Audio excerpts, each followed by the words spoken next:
from New York. That was a different one. You used the open. I'm thrown off, man, because I failed at trivia for the first time ever. Yeah, it was pretty embarrassing. Drew? No, I'm just saying, for Drew, you, this is what you pride yourself when. It's one of the things I pride myself on. He wants to be on Celebrity Jeopardy. No, I want to be on. I got invited on Celebrity Jeopardy, and I turned it down because if I'm going to get on Jeopardy, it's going to be the old-fashioned way, regular Jeopardy, and I'm keeping the money. You should just. Oh, because you have to give away the money. Listen, I'm a charitable fella, but if I go on Jeopardy, I'm keeping the money. Interesting. First hour. They should put you on. Yeah, they should. Today, what are the chances that the Cowboys have back-to-back A games and we debut the new Cowboys report card? You know, you can't step into the same river twice. The show is always living and breathing and evolving. Meanwhile, Jake Browning. Yes, I got it. No one cares. Yes, I got the trivia. Congratulations. No one cares.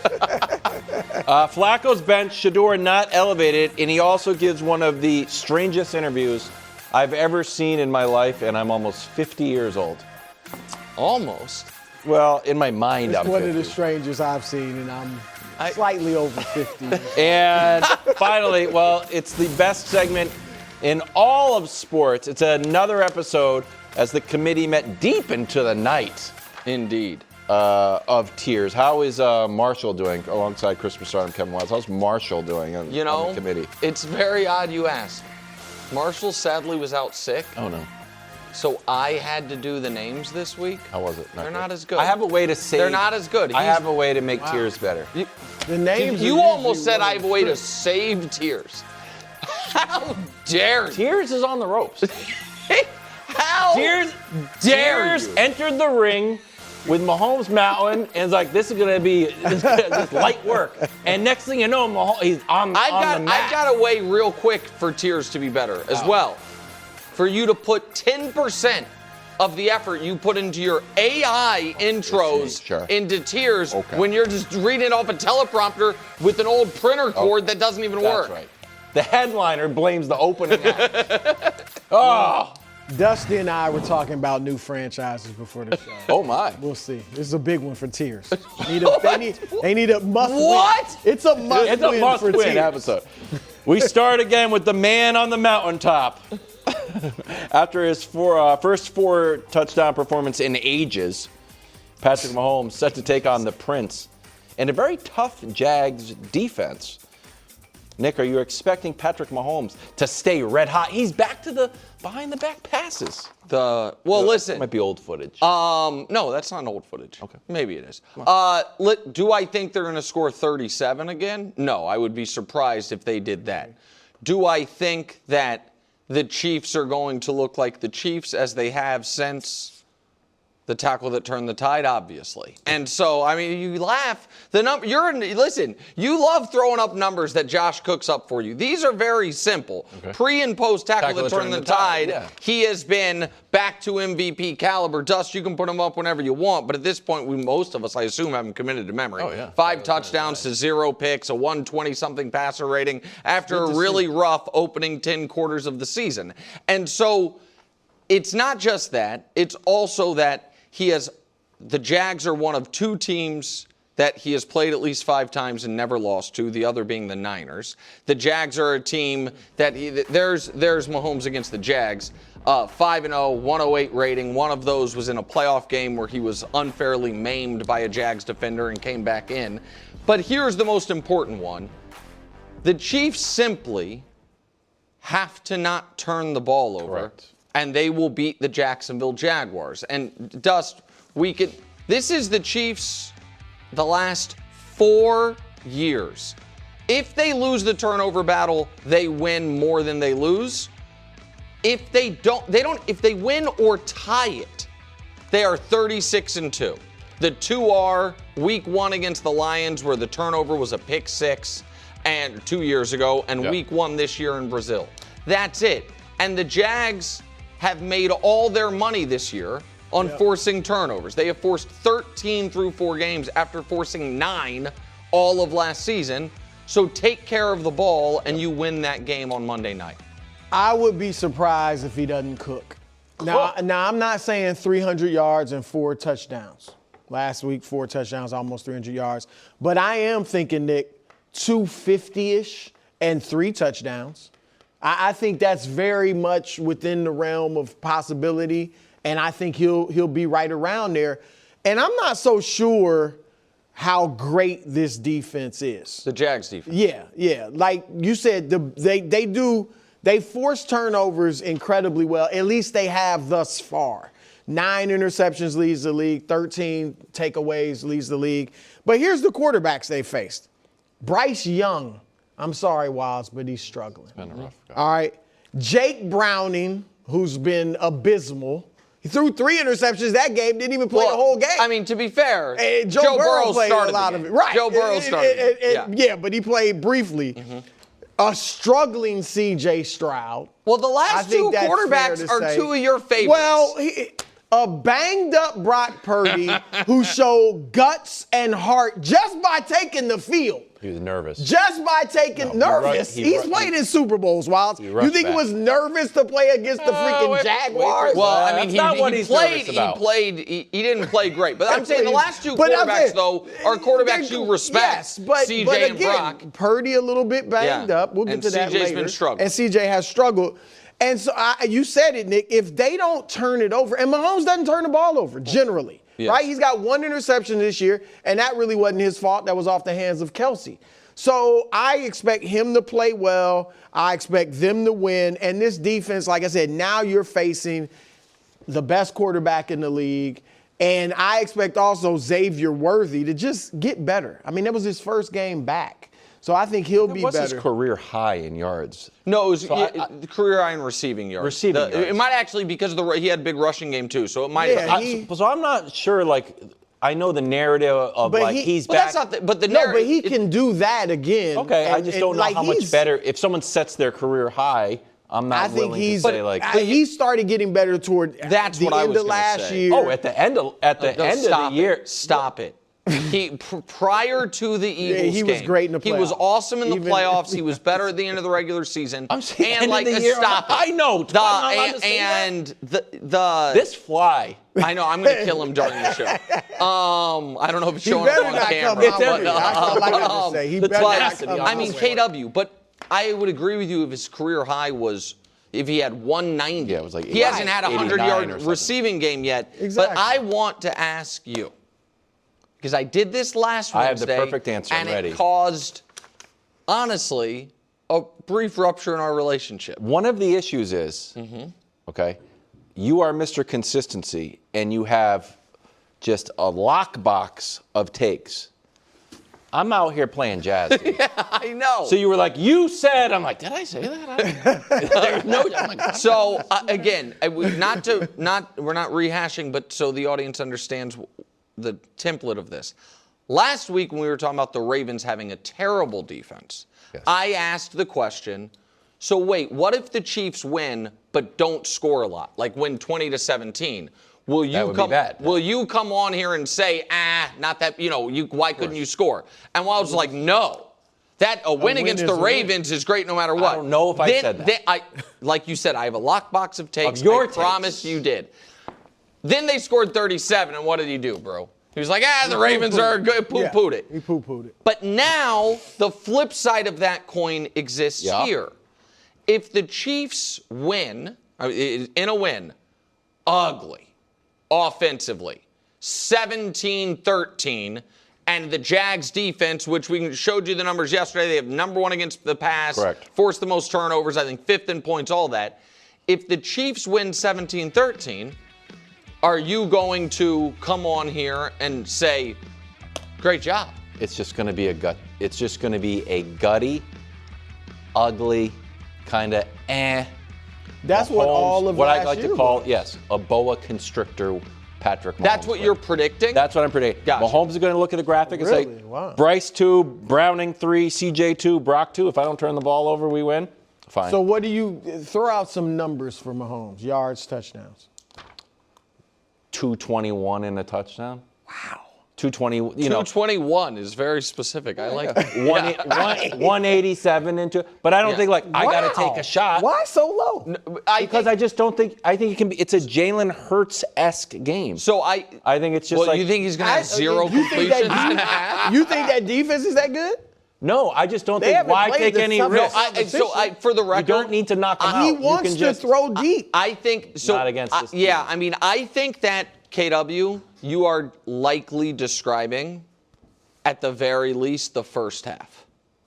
No. I'm not being. No. I don't mean. No, that's not what I mean. I mean stylistically. Yeah. I think that you are correct that the Chiefs will go into this game and say, vanilla. We're not going for fourth downs. We're not putting the ball at risk. We don't believe this Jags offense can go the length of the field on us consistently. With that said, what I do think we might get to see from Patrick this year that we haven't seen really in the last 3 years is if they have a comfortable, not blowout, but comfortable lead, if they're up 10 in the third quarter. Love it. That's when they might start airing it out. So you don't think they'll air it out? Because at least so far, Jacksonville has been good against the run. And I think they'll throw a lot. I think they'll throw a lot, Brew, but I think it'll be that short stuff that we saw a lot of last year. Just because I just think if they don't turn the ball over, they're not going to lose. He's gone deep every game. Correct. But those games were games he was losing, or the Ravens game, a game where they thought they were going to have to keep up with the prolific offense. This is a little different. Yeah. I agree with you. We're on the same page. I'm saying 250. I think you just kind of 12-round decision. Just don't even break a sweat. This is a big game. Post-game fight, you look normal. Mahomes wants the light show. That would be interesting. If at the very end, you're like, I'm going to air one out. He wants the light show. I don't blame him. Meanwhile, you got to get it. Just stay with us for this story. News out of Cleveland. Flacco's out. Gabriel's in. Shedeur's the same. Will still be QB3 when the Browns travel to London and take on the Vikings Sunday morning. Now, Shedeur was asked about the QB room shakeup and responded in silent pantomime. So I'm about to throw to sound, okay? But there is no sound. This is rough for our podcast. I got to tell you right now. So take a listen, which you can't. Please roll it.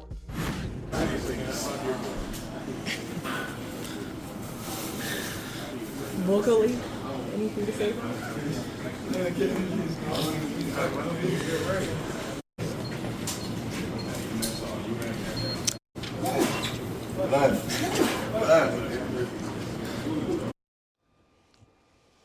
Bro, your response to this non-soundbite, and then what does this mean long term? That was the question was, what does this mean long term before we get to the sound or whatever that was. He's young. He's 23. He's never been in this position before. He's always been the superstar. So I want to give him some grace, and I like him. So I'll give him some grace. And his dad may have done something he didn't, but you know what I mean? His dad is not politically correct in his answers and responses. The difference is this. His dad was a world-class Hall of Fame athlete, all right? And everything Deion said, even as a coach thus far, he's backed up, okay? Shedeur is not that. Even if Shedeur becomes a very good quarterback, he's not his dad. He's not in that class and of his athlete. Dad wasn't a quarterback. Right, there's different rules. Yes. Fair or not, there's just different rules for quarterback and everybody else. So someone needs to sit Shedeur down and be like, this is not professional. And this is not going to endear him to the Browns' brain trust or to the other 31 teams. And that's the problem. And I get it, Shedeur, and this was obviously based on last week when he said, I could play better than some of these quarterbacks out there. But Shedeur, this is what he should have said. When they asked him about Dillon Gabriel, I'm happy for Dillon. I hope he makes the most of this situation. Even if obviously you want to be out there playing, would you want to play?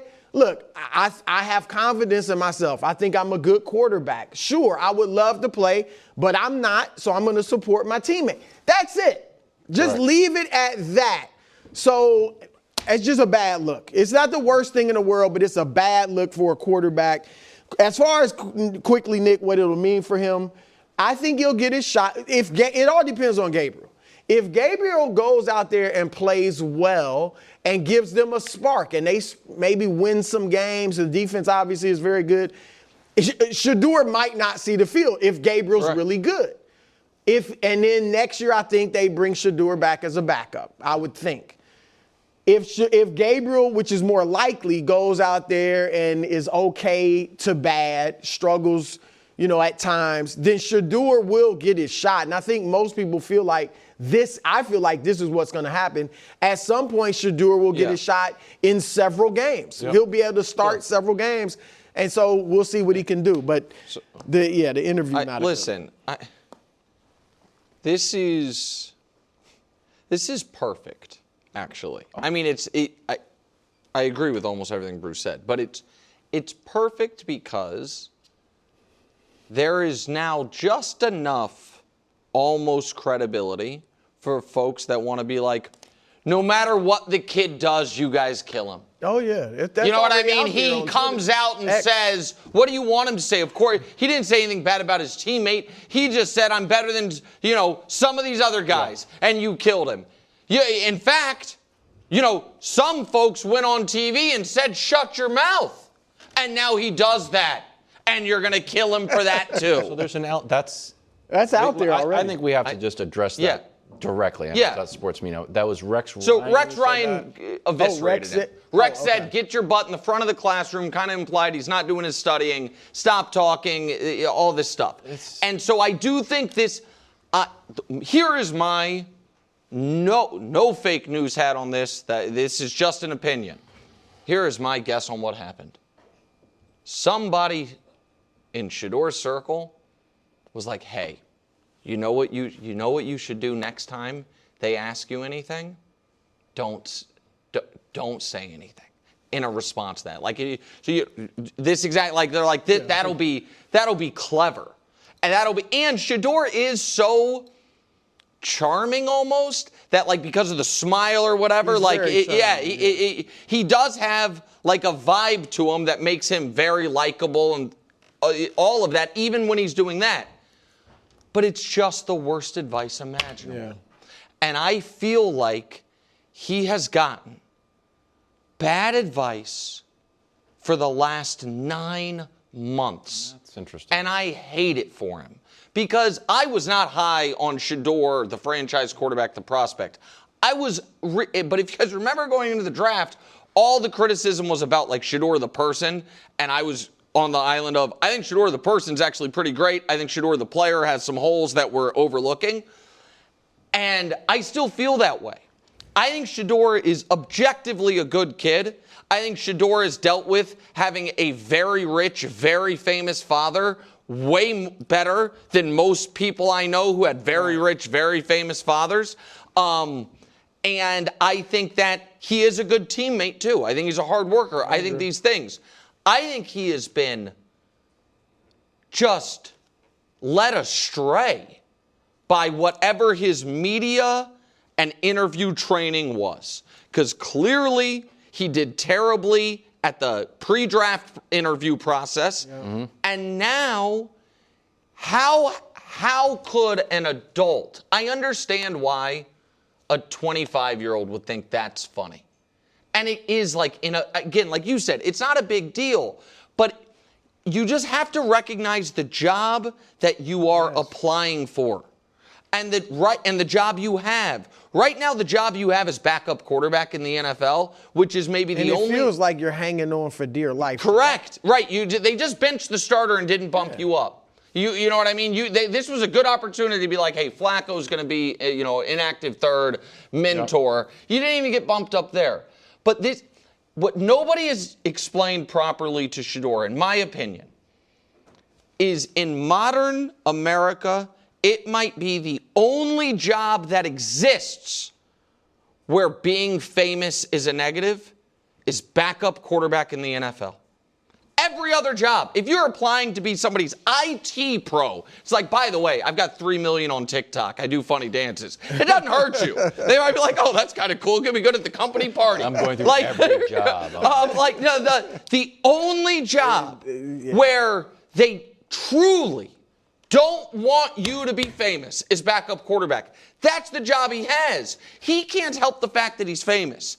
He could help the fact that he's given us no reason to focus on his fame.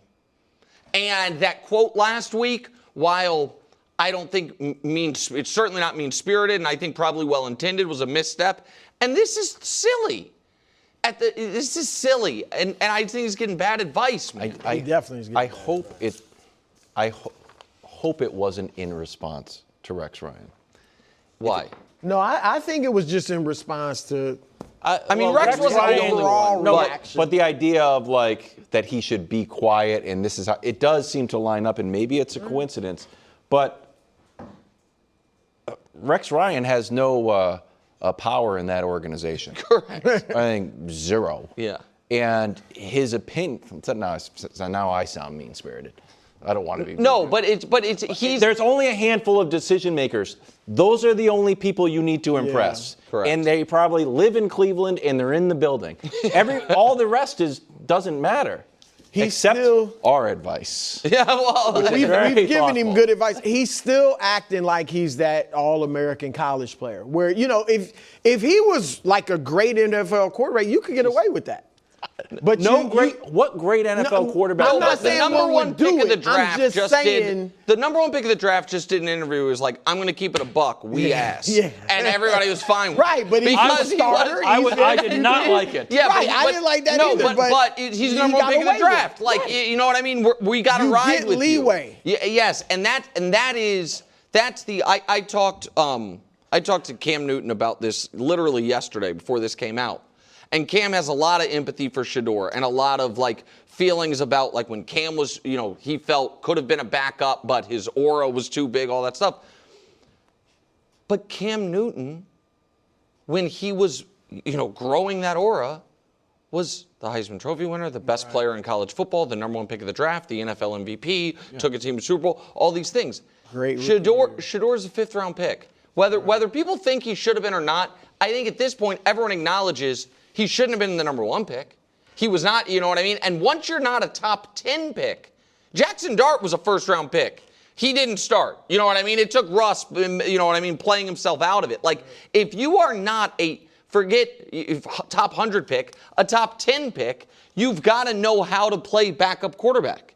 And that's been a tough spot for Shedeur. Finally, Broncos, fresh off of beating the Eagles, are headed to Philly to take on the undefeated but strange game having champions. Here's first-year OC Kevin Patullo.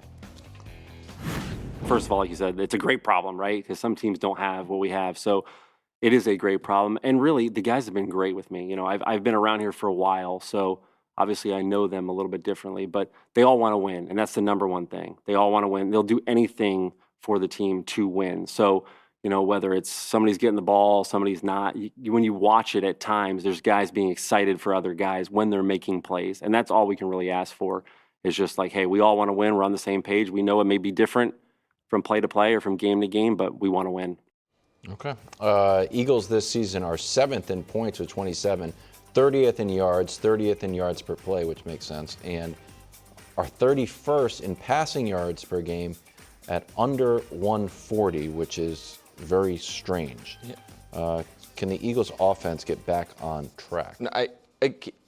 Can they against the Broncos? That's not the game I would expect. I would expect them to rely on some short fields after maybe a Bo Nix mistake, rely on their excellent special teams, and listen, that Broncos defense is legit. While I did not believe in the Broncos going into the year, what I did believe in was their defense. And so I also think these Eagles' offensive problems are not simply A.J. Brown's unhappy. The offense hasn't been good. Mm-hmm. The team's been great. The offense hasn't been good. And I'm going to 3 and outs, which are a sign of a non-functional offense. Yeah. We had the chart that I had on Twitter yesterday was not what Josh had, so we'll go with Josh's numbers because they're correct. So these are the highest 3 and out percentages. And you see, so 29 of the teams are at under 30. There's only 3 teams over 30. The Eagles are at 34%. But think about those teams, man. The Saints with Spencer Rattler, who's probably not a starter, and you know what I mean, over the long term. The Titans with that head coach and a rookie quarterback. the Bengals with a backup quarterback, and the Vikings with a backup quarterback. It's a shocking And the stat. Philadelphia Eagles with Saquon, a great O-line, Jalen, A.J. Brown, Devontae Smith. More than a third of their possessions, they go 3 and out. It makes you What? Go ahead. It makes you think, doesn't it? Makes you what? It makes you wonder. It don't make me Hold on. wonder. Let him at all. finish You don't his think bit. so? When Hold you on. see a graphic like this, you don't say, "Hey, what's going on?" You don't think- You got me. Go ahead, Bruce. Like you touched it, make me wonder. I was acting like you. I know. Go ahead, bro. The hand wringing. You know what? The rest of the league should be frightened. Oh, I do like They're it. not running the ball well. They're not throwing the ball well. We got a graphic that shows the difference in their offensive line, which has always been their strength. Look at the rankings by position last year versus this year. So that offensive line isn't playing well. And yet, they are 4-0, having beat Sean McVay, the Kansas City Chiefs, McVay and the Rams, and the Tampa Bay Buccaneers. And Spagnuolo Cowboys, and the Cowboys. yeah. Spagnuolo and Todd Bowles are two of the best defensive minds in the league. And without anything clicking, they're winning. Like, wait till it starts to click. Yeah, Philly Eagles, y'all shouldn't worry at all. Don't let the hand wringing get in your head, because that's what they did 2 years ago with the supernatural funk. It was the same thing. I think you got to throw the ball to A.J. Brown. They should. I totally agree. I'm not that high. For what I've seen from Petula so far, I mean, I'm not liking it. What about the fake tush push? That was nice, I like but that. they should definitely be throwing the ball I haven't more. seen, you know what? Intermediate passes. You know how as well. the different like silly things that are indicators of like, oh, a recession is coming. You probably know one of these Oh things. yeah, It's like, oh, dry cleaning. Yeah. Underwear sale. Right. It's like people are stopped doing certain things. There is a direct correlation to how much trouble the Eagles' offense is in. Indirect correlation, pardon me. And how many Kevin Wilde's tweets about Jalen Hurts we're getting. Great take. And we're in a drought, buddy. What do you want We're me in to a, exactly. You are Exactly. slowly, and I'm here for it. You are slowly pushing Jalen Hurts I'm not. to this side No, of the I'm not table. saying You that. clearly, I'm just you saying haven't your word. mentioned Hurts in a positive I- light in What can he say? days. What can he say? And I'm singing his Yeah. praises. He's fifth on Bruce ballot. He had 0 passing Okay, yards in the second. okay. I'm fine with it. Bring it How on. can you be Keep fine with it? dissing. Keep I'm not dissing. dissing Because them. they're That's the- 4-0, having beat I three know Super that. Bowl That's contenders. That's you my don't whole know thing. it. That's my It whole used thing. to He's be your 4-0. whole It's thing. my whole thing. But he's got to have Does he? positive yards. Yes, he does. Who's going to beat him? I don't care. He doesn't care if he has 100 himself. yards. He's winning. Should he He's care a if he has winner. one? He's I'm like, asking he's for one. about winning, man. You can't at what I start the did. game with more yards than you end the game with. You know what this And is? I love him. You know what this is? No. This is Jalen. No. He's way on my side not. now. No, he's You not. have just Look at what I'll I take I it. haven't got. Some of my best guys, Anthony Edwards, John, now Jay, they're all performing guys. You No, gave I up just on. hit 0 yards. What am I supposed to do with it? They won the game Even over if you were a lawyer, undefeated be like 0 contender. yards. I have no defense for that. He only threw 8 passes. There was a drive, a 3 and out. I swear to God, the drive lasted 20 seconds. I stood up. I got a drink of water. Hey, share the podcast if you get a chance. And there's going to be a Gianna. When is Hey What's Going On going to air? Friday? You really? I tried to make that a daily segment on the show. You refused it. It's because he wants to make it his podcast. Hey, bro. what's going on? Top 3. Wemby. I like Here, that. I'll give you a sneak peek. Wemby might be 7'7". Yeah, we know. You knew that? Yeah, he keeps growing. Hey, what's Too going on? tall. Cowboys. Knicks come on my side on that. Goal potential. Just Oh, yeah. potential. Yeah. Not Coach after the Mangini's first here. those 2 years. He's out. Cowboys favored by less than a field goal against the Jets this Sunday at 1 on Fox. Cowboys defense rough sledding. 40 to the Packers in a tie, but Jerry Jones optimistic. Take a listen. That's a logical way to go, but I also get to have the benefit of looking at who's coming, and we've got Overshown coming. Frankly, 41 out there is playing lights out and getting better by the game, and Clowney is certainly had his opening game. So I see help on the way for this defense. Okay, let's take a look at the Cowboys report card this season. Brew, do you want to go through it? B for a close loss to the defending champs. C plus, close win over coaches Giants. F, that's an F game, obviously. A minus. Okay. Yeah. I feel good about those grades. Yeah, you did them. Do you expect that Cowboys have another A game? No. I do expect them. I think they will probably win. All right, they definitely should win, but I don't think an A game is coming. An A game is another 40 piece. The Jets are giving up 30 a game. Okay. All right. It's Sauce Gardner. I don't know what's happened to the Jets defense, but it's for the second straight year, it's in decline. Sauce Gardner hadn't been as good as usual. An A game, coach, would be 42-20. That'd be an A game because that means your defense is starting to play better. It's a high bar. And the offense 42-20. An A game. That's what an A game is. You are a tough 31-17 wouldn't be an A game. He's a tough grade. 31-17 might be. Okay. That's not a All bad right, one. 31-17. I'm expecting 31-27. So that's, a pretty good game. The Jets, they're just going to come out and give it their all. So I think we'll see a B game and the Cowboys win. Yeah, you giving them a B game for the opener against Philly, I thought was a little harsh. I thought that was much better. It's an L, though. I get it, but compared to what expectations were, I thought that was a little harsh. What concerns me about this game is what you said. They definitely should win. So you feel that way, and you're probably not alone in feeling that way. And Dallas shouldn't be feeling that way, but they probably are. Do you think the Cowboys are good enough to be overconfident ever? You know what I mean? Like that. Go. Yes, go ahead. I think that human nature creeps in, and so they have the great comeback against the Giants, or that back and forth against the Giants. They pull it out. They're tough against Philadelphia. Now they go and play Green Bay. Nobody gives them a chance. They play it to a tie. They play outstanding against that defense. Their defense. There's different signs that you could count as encouraging in terms of production.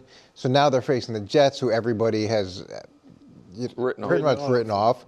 And human nature, unfortunately, creeps in where you think you're a little bit better than you are. And there is no margin for error with this team. And the Jets are about as desperate as you can be. So it sets up for it sets up for an F game. Yeah, so an F game. It's on the table. See, well, yeah. Chicago ended up. I mean, they should have won that game. No, Chicago's got a lot more offensive talent than the Jets. Yeah, I agree. And with that, but they listen, weren't playing well. I don't know what's happened to the Jets defense because I do like Aaron Glenn. I believe in Aaron Glenn, certainly as a defensive mind.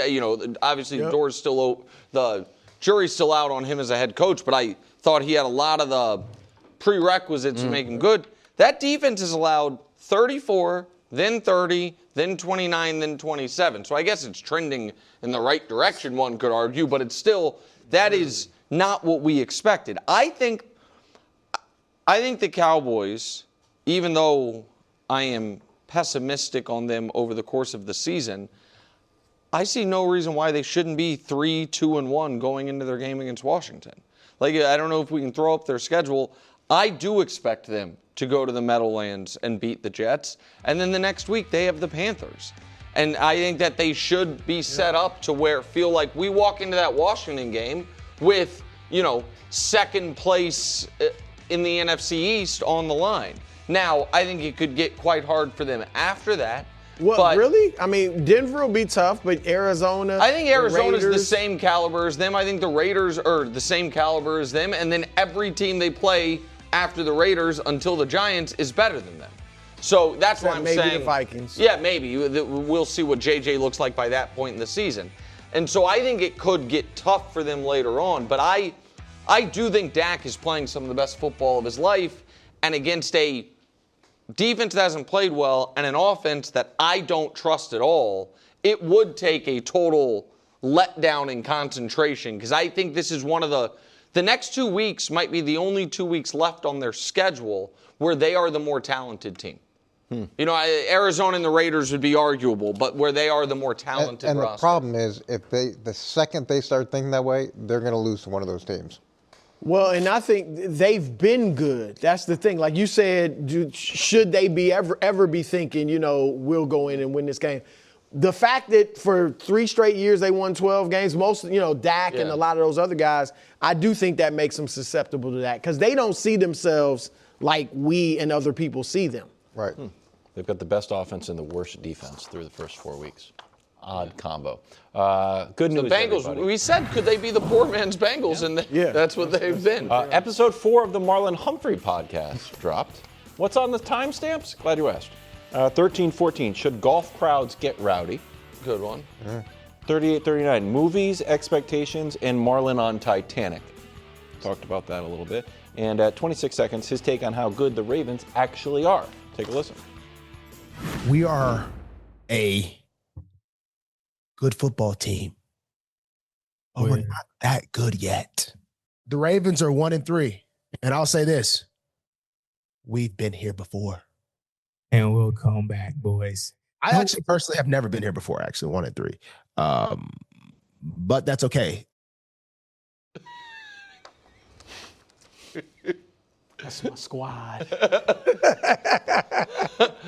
Bro, are they a good football team, or do they have?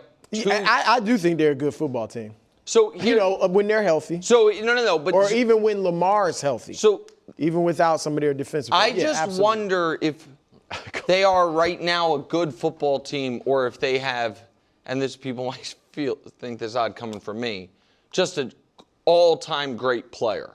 And I have questions. Players. Well, but one of them they're not using. You know what I mean? Lamar's an all-time great and Derrick Henry's an all-time great, but Derrick Henry, they don't want to give the ball to. They push Buffalo all over the field for 55 minutes. Yeah, that's true. Like the team most people think will win the Super Bowl. They pushed them. And now it's on the board. I didn't think of it at the time. You may have mentioned it if I'm not mistaken.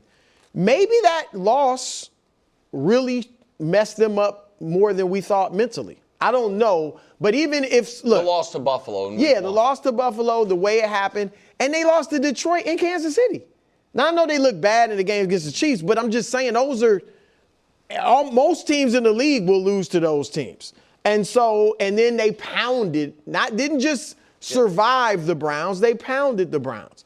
So I do think they're still a very good team when healthy. The podcast, look, to each his own, and great players, Coach knows this better than any of us. Great players come in all stripes, so that's how Marlon Humphrey is. It's just different than I thought he was. He's a great player. Yeah. He's been all-pro twice. Oh, you must not follow him on Twitter. Yeah, you get a bit of his personality on Twitter. Yeah, seeing this, and it brought to mind, remember last year on the plane when they had won their first game, and he was filming Lamar. I think we have the video. And Lamar got upset. He should have been fired, but we need to get right. Yes, sir.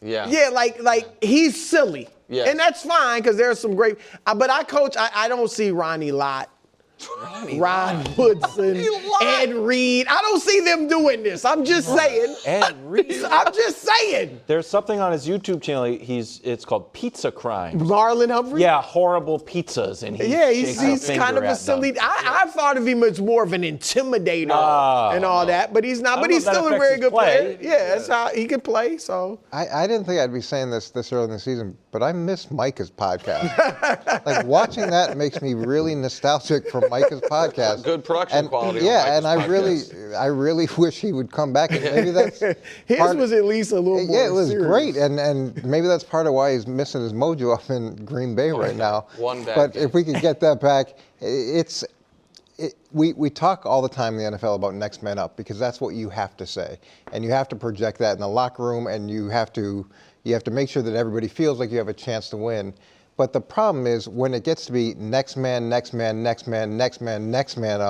and we're talking about 5 deep on a defensive group, it not only affects the talent level, it affects the communication, it affects the ability to adjust, it affects the depth on special teams. There's layers that these injuries have on a team. So do I think they're a good team when healthy? Yeah, I do think they're as competitive as anybody else, primarily because of Lamar. But also, there's a lot of talent on that defense as well. It's when you chop off this many layers, it affects deeper than I think we anticipate. I agree, but I also think there were pretty clearly some fundamental issues with this defense when healthy. And I think that we saw that for large portions of last year, and we saw it in week 1. You know what I mean? And I understand that Buffalo is a great offense. I get that. But we also haven't seen, we don't know yet what Buffalo is going to look like against against a team with a good or much less great defense. We're going to have to wait and see for that maybe this week. Sunday night. Maybe Sunday night.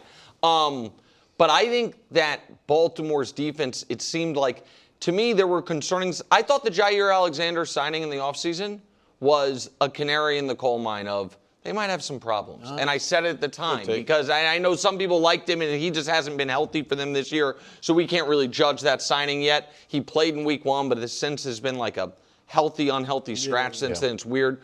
But I just don't think teams that feel great about their unit go make that move. And so I think the Ravens, I think it would be a mistake if you simply said it's just the injuries. When we get healthy, we'll be fine. I think they have some other problems. No, they need to get better. But I do think, including myself, we kind of overlooked their injuries. Bro, look at that. That's just an injury thing. But after That's right. the 49ers beat the Rams. What? With Mac Jones? Watch out. 49ers, Rams. Rams favored by 7. Purdy, Pearsall, Juwan Jennings did not practice yesterday. We're still waiting for news out of San Fran today. Purdy did have 3 turnovers. It was against that frisky Jags defense. What's that, 5 turnovers in a year through 2 games? That's a lot. But he wants to be out there Thursday night, bro. He wants to be out there. Take a listen. He's on pace for 41 turnovers. With quick turnaround Thursday night game and everything, it's tougher. They don't have as many days to, get right and heal up and feel better. So it's just where we're at. You think not practicing today makes it more doubtful to play on Thursday? Honestly, Thursday night football games are, they come quick, so anything can happen, but I'm still hopeful that I can.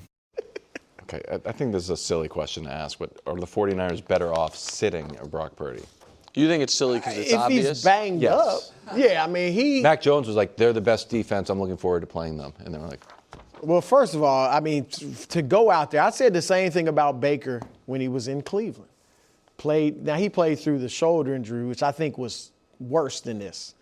But Purdy had talked about how that toe, if you watch that game, a lot of his passes were high. A lot of his bad passes were high, and the toe was affecting him with that. He didn't say it, but that's what, they said. So you didn't pay the guy $265 million to sit. Thank you. If he can play, like if he's healthy, he's a starting they quarterback, should play him, right? And let me just cut to the chase. Cut to it. Right. Yeah. Why this is why there will be no quarterback controversy. They got 265 reasons. Jump in on that. Million reasons why there will not be a quarterback controversy. It's not because he's better. No, he's better, number one. But no, he's better, but you also paid him. It's why Trevor's going to stay in the quarterback in Jacksonville. We don't need that. Trevor has not been as good as Brock Purdy. Gianna, do a deep dive into our Brock Purdy segments on when he's having to struggle when out of nowhere a non sequitur Trevor Lawrence shot across the bow comes in. No, but I do think Purdy's better, but I'm just saying, really, the contract, there will be no controversy. Yeah, there will be no controversy. Yeah. So he's played 2 games, right? And he's got 2 picks in each of those games. So there's 4 picks, now puts him at double the interception percentage he's had over the course of his career. Then he had the additional turnover. That's with the toe. Now they're playing the Rams on Thursday night, who are 4th in takeaways, 2nd in sacks, top 10 in core defensive categories. So if he goes out there less effective than he's been in the first 2 games where he hasn't been effective, it could be a real problem. In terms of preparation for this game, Thursday night games are different. You don't really practice. You go out and you do glorified walkthroughs leading up to it. So he can do all of that. It's just what kind of functionality does he have facing a defense that can create a lot of problems for him? KW, you get a finger on the pulse? And my finger's on the pulse. Buddy, if you show this tweet. I'm not going to show the tweet. Okay. Now, granted, I was just on social media pulling up tweet. random tweets from random 49ers fans. Yes. Who aren't and even putting them in our group chat. They're not- 49ers fans? Yeah. Fans? It's like Tuscan Sue 84 says Brock Purdy better watch out for Mac Jones. The real McCoy 85. Okay, the real McCoy 85, not Tuscan How many Sue followers? 84. I don't check. That's not how I 17? judge. I said, you know what? Interesting point. Go ahead. And he wrote, to be clear, we all know what's going to happen if Mac Jones has to play against the Rams and the 49ers win that game, right? I said, that's interesting. That didn't cross my mind. I did retweet it and do the Jack Nicholson meme. Yeah. And then he's saying it's not fair, but it's going to be a standalone game. And if Brock Purdy goes out there and turns the ball over, you're in a bad spot. If Brock Purdy doesn't play and Mac Jones goes to 3-0 on the season with a bunch of guys injured, you're also in a bad spot. Can I tell you something, though, Brew? That won't happen. Are you rooting against the 49ers? No. Well, he's not a Niner fan. He's just a Purdy fan. For you, the best thing is Purdy doesn't play. Because Mac Jones will not, against the Rams, go out there and cook. If he does, KW, there is no, Brew and Coach are correct, there is no quarterback controversy there, but your hope of Mac Jones being a starter in the league again becomes really, really strong. Because then he'd have 3 solid performances and 1 in a standalone game. And you don't think at one point Kyle's like, are you sure your toe is 100%? No, I do think that, but when Purdy is healthy, it's his job. The contract demands it, and the fact, I'm not a Purdy guy, everybody knows that, but he's better. I do believe, and I think everyone believes he's better than Mac Jones, but this could be good for Mac if he were to play well. I don't think he'd be able to play well. I think the other story is, like, is Brock Purdy brittle? And the answer, like, we're getting evidence, the answer to that might be yes. Pillow alert. Live from New York. It's a show that is kicking around Bill Belichick's potential job locations. You missed it. I was getting coffee. Yeah, getting coffee. What do you think I was doing? You don't need to go outside to get coffee. We have a coffee maker inside. I never go outside during the show. That's just not true. Okay. You think I'm lying? That's not true. Our boss is here. That cup's empty. That's not true. I'm going to pour this piping hot coffee on you. Post it Mike. Coffee. Second hour. Is that what they call it nowadays? Today, That's what the kids are calling it. Chiefs Guys Jags. are out of their mind. Is Patrick Mahomes facing a must-win against the Prince? Meanwhile, how soon will we see Shedeur? And we get Coach Mangini's reaction to an interview where Shedeur doesn't say anything. Coach, have you seen this interview yet? Yeah, it was great. Okay. But right now, of course, you're in for a real treat. Aren't we all? Last night, while devouring a delicious bag of candy corn, an elite committee of savants, geniuses, and dipping sauce enthusiasts just put them all over the table, just everywhere. Get a handful of chicken sandwiches. How many dipping sauces would you like? Is that where I don't know, 75? Why don't you go in the back and get a big thing of cardboard and just give it to me, and then I'll bring it into the break room and scatter them about like it's Easter morning, and we can all go in there and say, oh, look what I found, Dad. Fought and toiled and burned with midnight oil to deliver the most definitive and fair segment in all of sports. It's an honor and it's a privilege. It's time for Nick's Tears. There's too many dipping sauces, dude. Let's just be honest. They're all still over up there. the kitchen. They are I was still wondering where they Why came are they from. up there? It seemed very thoughtful. Every flavor you, known Coach. to man. I think it was very. Flavor- I don't I've know never what heard people of like before. when I'm buying everybody lunch He's with trying to my be Chiefs considerate. gambling winnings. They're all over the Trying to do the right thing by the staff. I thought it As was far great. as the committee, Yes. the committee has food catered and good. brought in, and it's no dipping sauces and certainly none of your disgusting candy corn. Now, to the tiers. Sadly, another elimination this week. Through 4 weeks, we are now up to 4 teams eliminated. The Jets, the latest victims of elimination. The Dolphins won. Dolphins actually. No, but they already been showing a eliminated. little life. They had already been eliminated. Listen, again, the committee's 5-year reputation of never once having to uneliminate a team because they forced their way back into a playoff contention. Maybe it can happen. We have a spotless record up to this point of no premature eliminations. That's very embarrassing. So you don't have to worry about, well, you don't think you have to worry about it? Those 4 teams eliminated? This week, 1 team facing elimination. Be honest, I was shocked they weren't eliminated already. The Panthers. I was looking at the eliminated tiers. I was like, hold on a minute. Panthers facing elimination. They win. So they get to 2-win stay of execution. A little offense, please. Browns, Texans, Giants. I like all of these defenses. I like the Giants defense even when statistically it wasn't, showing it. I believed in the personnel on the defense. The Texans and Browns defense, the personnel and the stats. None of these teams need prolific offenses. They just need, don't turn the ball over, and can we get to 20 points? That'd be great. Like 17 they might take, but just 17 with no turnovers, they'd take it right now. It's why the Giants made the move for Jackson Dart, and it's why they get so excited over Cam Scatterbu's exciting 4-yard runs. Like, he's in the end zone. I like him though. The Scatterbu thing, save I don't the know how long podcast. it'll Next, last, but I like him. still want to believe. Bengals, Raiders, Cardinals, Bears. These are 1 or 2 win teams that you still want. For the Bengals, it's like, man, we saw you be fine with Jake Browning before. Yeah. With Chase and Higgins, we saw it. The Raiders, I believe in Pete Carroll. Now, I do know he is now the oldest coach ever in NFL history, and I believe in Geno Smith. I also know he's having a rough stretch. Ashton Genty with his Michael Myers stance, though. Oh, boy, oh my, coach. You see him? Offensive line has some issues. Cardinals, I don't really want to believe one of the committee members from Tucson has kind of partial to Kyler. They started off 2-0. And the Bears get a bye, relax, go play Jaden, open up that door. Who was the best quarterback from that draft class? Oh, maybe differing opinions. That takes on life support, not dead yet. Next, potentially frisky. Cowboys, Falcons, Vikings.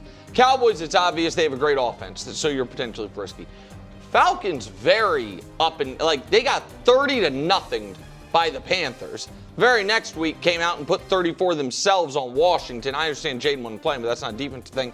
Vikings, I think it is hard to judge until JJ comes back, and then even when he comes back, they're probably going to have to lead with defense, but you have a superstar receiver, smart head coach, great defense, potentially frisky. Great coaches, a lot of issues. Niners and the Broncos. For the Niners, the issues are almost all injury related at this point. For the Broncos, the issues to me are that offense, despite Sean Payton dialing up cool stuff like he always does, seems like they've left a lot of meat on the bone as far as plays that, we got the coverage we wanted, a guy's open, we've got the look we want, and you miss it. But for the Broncos, they at least have a great defense to lean on.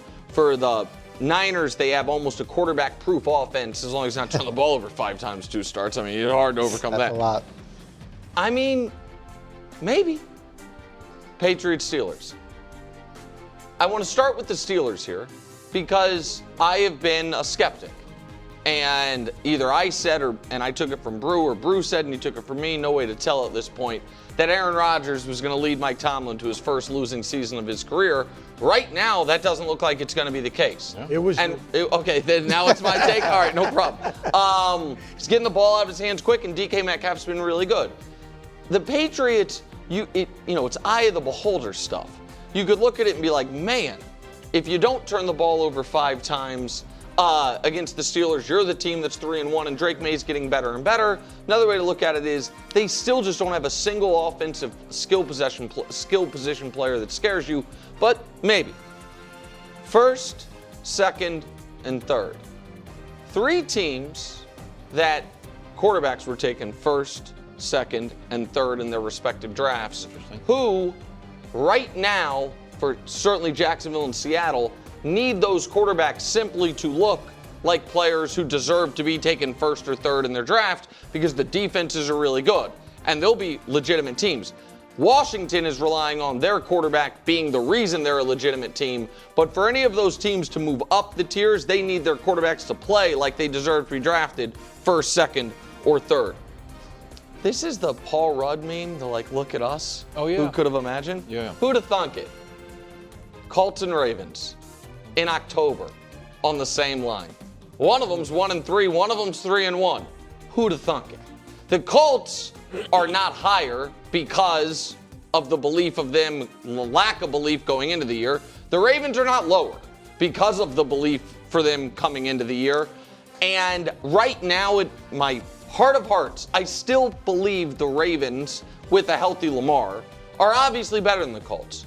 But I have no evidence for that. Yeah. From the 2025 season, there's no evidence for that. But I know if next week they were playing and Lamar was healthy, I'd pick the Ravens. But the Colts, they are maybe an A.D. Mitchell fumble away from being 4-0. And so, credit where it's due. You'll like this one, Coach. Crowned a bit early. Packers and Chargers. Oh. Packers 2-0. A guy who we just keep saying they were talking about going undefeated because none of us even remember what that anonymous lineman's real name was. But he talked about it. And the Chargers, you beat the Chiefs and you've arrived. Since week 2, though, they've dealt with more injuries. They've stopped running the ball oddly. Herbert's regressed a bit. Still really good teams, obviously. But maybe not A-list top-tier contenders the way we thought. Elite offenses, solid defenses. Now, that's going to seem unfair to the Rams because they have elite defensive ranks right now. I don't think they actually are going to have, over the course of the year, an elite defense. But I think if you have an elite offense, which those 3 teams do, and you just have good defenses, you can get to a Super Bowl. You can win a Super Bowl if your quarterback's playing well enough. Collision course, same as it ever was. Chiefs and the Bills. Mark your calendars for the Arrowhead Invitational, which oddly this year might be held at Highmark Stadium. Yeah. But maybe that's just nice because it's the last game. They're the 2 best teams in the AFC, and deep down, I think everybody knows it. And atop the tiers, once again, wow, mediocre at everything, but winning. And that's a compliment, Philadelphia. Yeah. You can't find a stat Philly's great at, except for the fact that they win all the games and they've played a brutal schedule. Right. They didn't get to 4-0 the way the Bills did with 1 good team and then 3 cupcakes. The easiest team they played is Dallas, who's good. Everyone else they've played, we think, could make the Super Bowl in Tampa, the Rams, and the Chiefs. And they're 4-0 despite not being great at, you can't, other than blocked kicks, they're not near the top of the league in anything. That is the Week 5 tiers, Coach. Yeah, solid. Come on, Coach. Oh, Come on, Coach. It was pretty good. Thank you.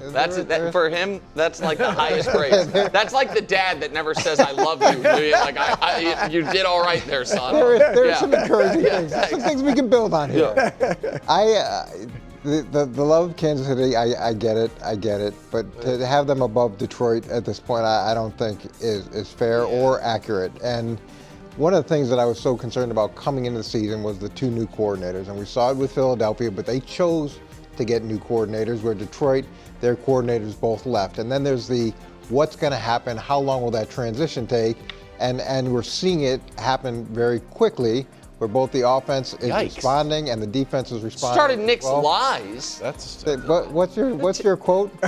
The tackle that turned the tide? Yeah, the tackle that started Nick's lie. Wow. That's not that strong. It's pretty strong. Let's take a look at where they are statistically. Let's take a look at the tackle that turned the tide. These are some of the general stats, but I dug down. There's layers of stats where Detroit is better, whether it's time of possession. And know what's interesting about Kansas City too? They're second in the NFL in drop passes again. We're back to that. We're back to that. So, but I didn't even include that on my list. But you look at the record, points per game, total yards per game, turnover differential. You go right on down the line. Opponents' points per game. Yeah, I mean it's close though. And to me, the fact that they have gone through that transition where Kansas City didn't have any turnover like that, and they're able to keep growing as the season's progressing here, because it should get better and better with familiarity. So I understand you love Kansas City, so you're going to bump them up after they get a couple of wins against opponents that are a little bit overmatched at that point, and we're going to drop banners and all that stuff. But this is too high for them at this Who did point. the Lions beat the Browns this week? The Browns have, you can say what you want about the Browns, but they did beat Green Bay, and they do have the best, arguably the best defense in the league. And the Chiefs, you say the same similar thing about the Giants. Giants did beat the Chargers, and they have one of the best defenses in the league. But the difference is the Browns defense has been consistently good throughout the season and caused problems I believe for in Brian everybody. Dable. I don't know about you. Listen, here is my, because you're right, the Lions have a more impressive statistical profile. While I am not that moved by teams blowing out the opposing team, I think that can at times be overrated. I am very moved by if you get blown out. And the Lions, that week 1 game when they were annihilated start to finish, the Chiefs in their weakest moment, I don't think are ever down 3 scores. Can I share an experience I had? Oh, I know you guys traded away Lawyer Malloy and you lost 30 to I bet the game in college. You lost 30-3 and then you ended up going on the longest winning streak in NFL history. You won the Super Bowl. Okay. Yeah. I understand. I mean, just something I was that what you were going to say? Yeah, that's what you were going to say. Lost to the Bills. I mean, I know it doesn't matter. It was week 1, but you know, it's just something I happened to. Standard definition era. Go ahead. Part of. Well, if we can put the tiers back up. Yeah. If it's the standings, It's not standings. It's obviously not the standings. then okay. But if it's not the standings, Definitely not standings. then let's switch Green Bay and Tampa Bay. Because you have to be careful with records early. I agree. Because it's bad teams. Some teams are beating bad teams like Tampa Bay. Some teams are tying bad They teams. beat Atlanta, which is 2-2. They haven't beat a team with a winning record yet. Houston, 1-3, and they beat Tampa. the Jets are 0-3. All right, and then they finally play an elite team, and they're down 24-6 at halftime. Oh, they rally, and then what happens? Baker Mayfield, who I like, throws an interception That was his first pick of the year. to end the game. They had another drive. But it essentially ended their chances of a comeback. I think that's fair. Now, if Jordan Love, because I'm saying switch the Packers and the Buccaneers, if Jordan Love did that, He did do that. 2 weeks in a he row. would be pilloried. He did do that. And he was pilloried.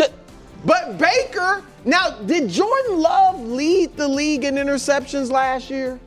No. What? It was Baker. This isn't Mahomes. So Baker has led the league in interceptions last year through a game-ending interception, and he just passes on. That's why he wasn't on not Bruce the Ballard.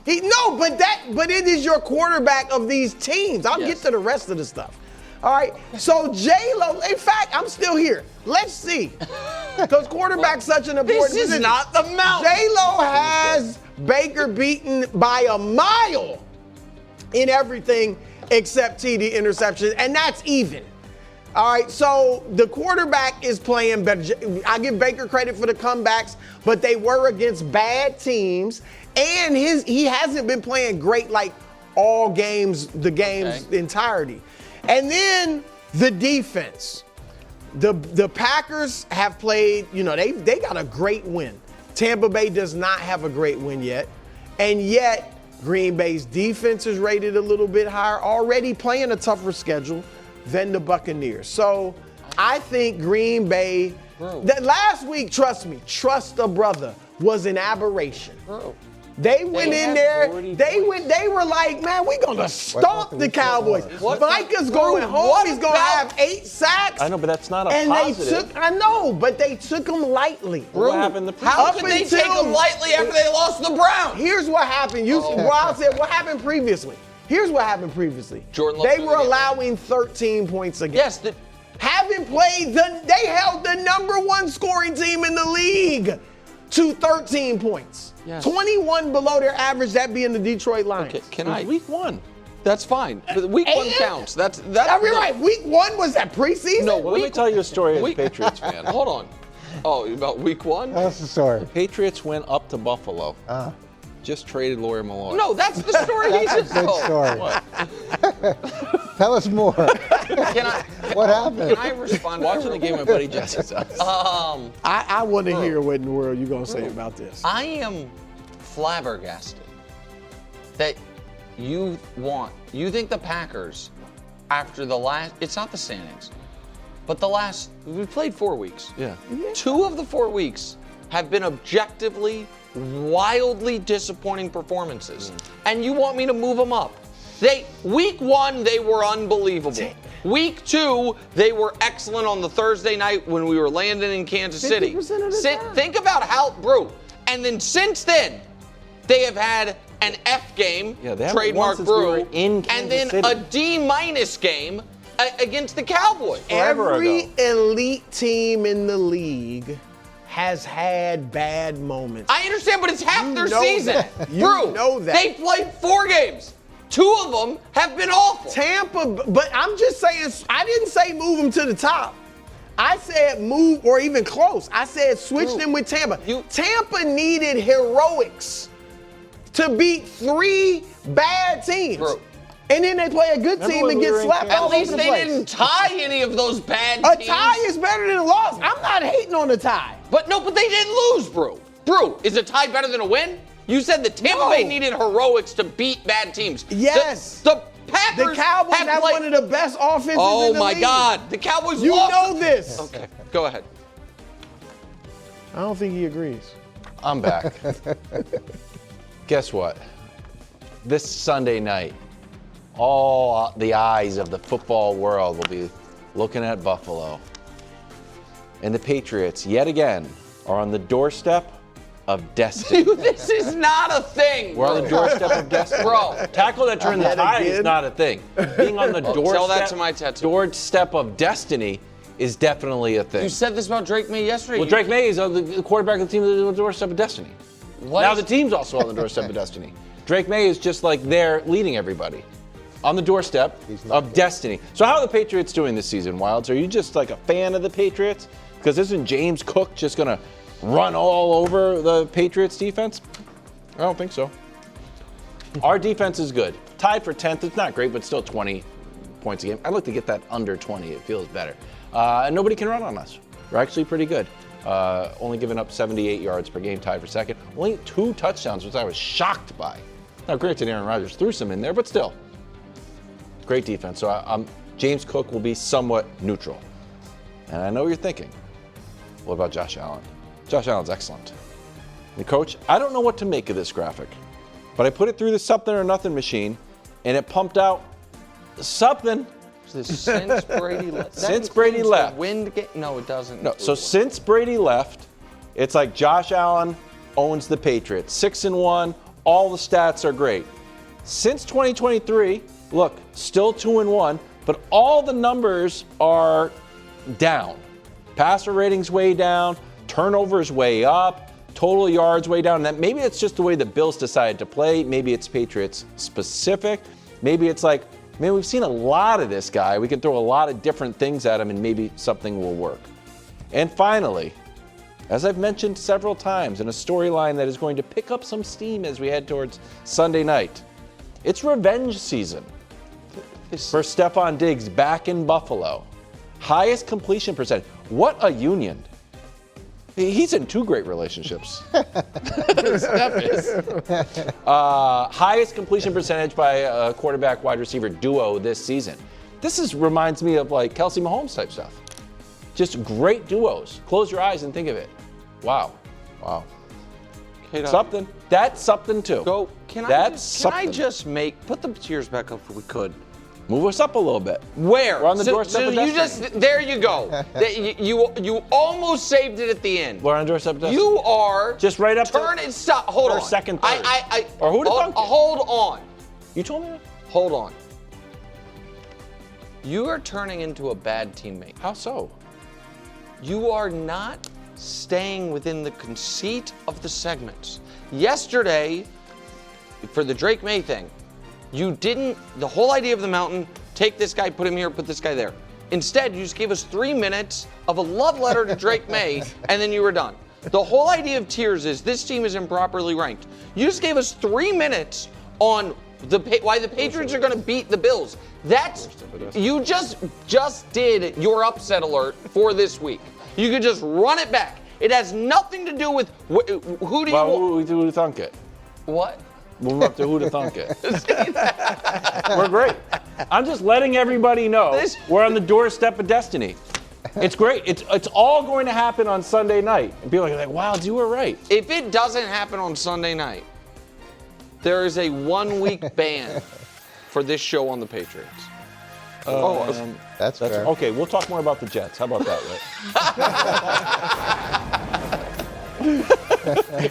Whit? Big Noon is back in Ann Arbor. Bryce Underwood and the Wolverines up against the Wisconsin Badgers, who desperately need a win. Maybe next week. Oof. Party starts at 10, and then Big Noon kickoff, real kickoff, starts at noon. Some people are saying for the Badgers, Luke Fickell. No, hot seat? Must win?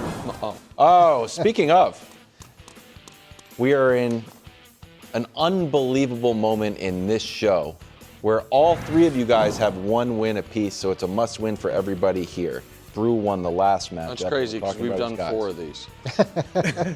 Greg won 1. Oh, okay. Apologize. 1-win Texans now favored in Baltimore over a Lamar-less Ravens team. Here's how the numbers shake out, Brew. Houston's offense, terrible. Ravens defense, terrible. But if you beat up on them, you do deserve credit. Just want to put that out there. Brew, you won last week, so the board is yours. You can choose to pass or play. And with the additive, you can decide who you want to go first, knowing that it goes clockwise. I will play. Oh. All right? This is what has turned into the not-so-rare double must-win. Right off the bat. All right. Strong play. Let's start with the Texans. Great. Obviously, the record, the standings, Indianapolis and Jacksonville are starting to move away from them. So there's that. Team morale. There's that. And C.J. Stroud. All right, you lose to Cooper Rush against a defense that has played poorly all season and is without 7 starters. That would pretty much make it official that you have fallen off. This sophomore slump has turned into, hey, what's going on? Oh, wow. All right, and then let's turn. I got more. I know, Trust me. I know, but sometimes you stick it and then you. I know, but I'm gonna stick it again. We got the Ravens side. No, we don't. All right, same thing. Record, standings, team morale, and you know what else? What? We can't fit an ambulance in here.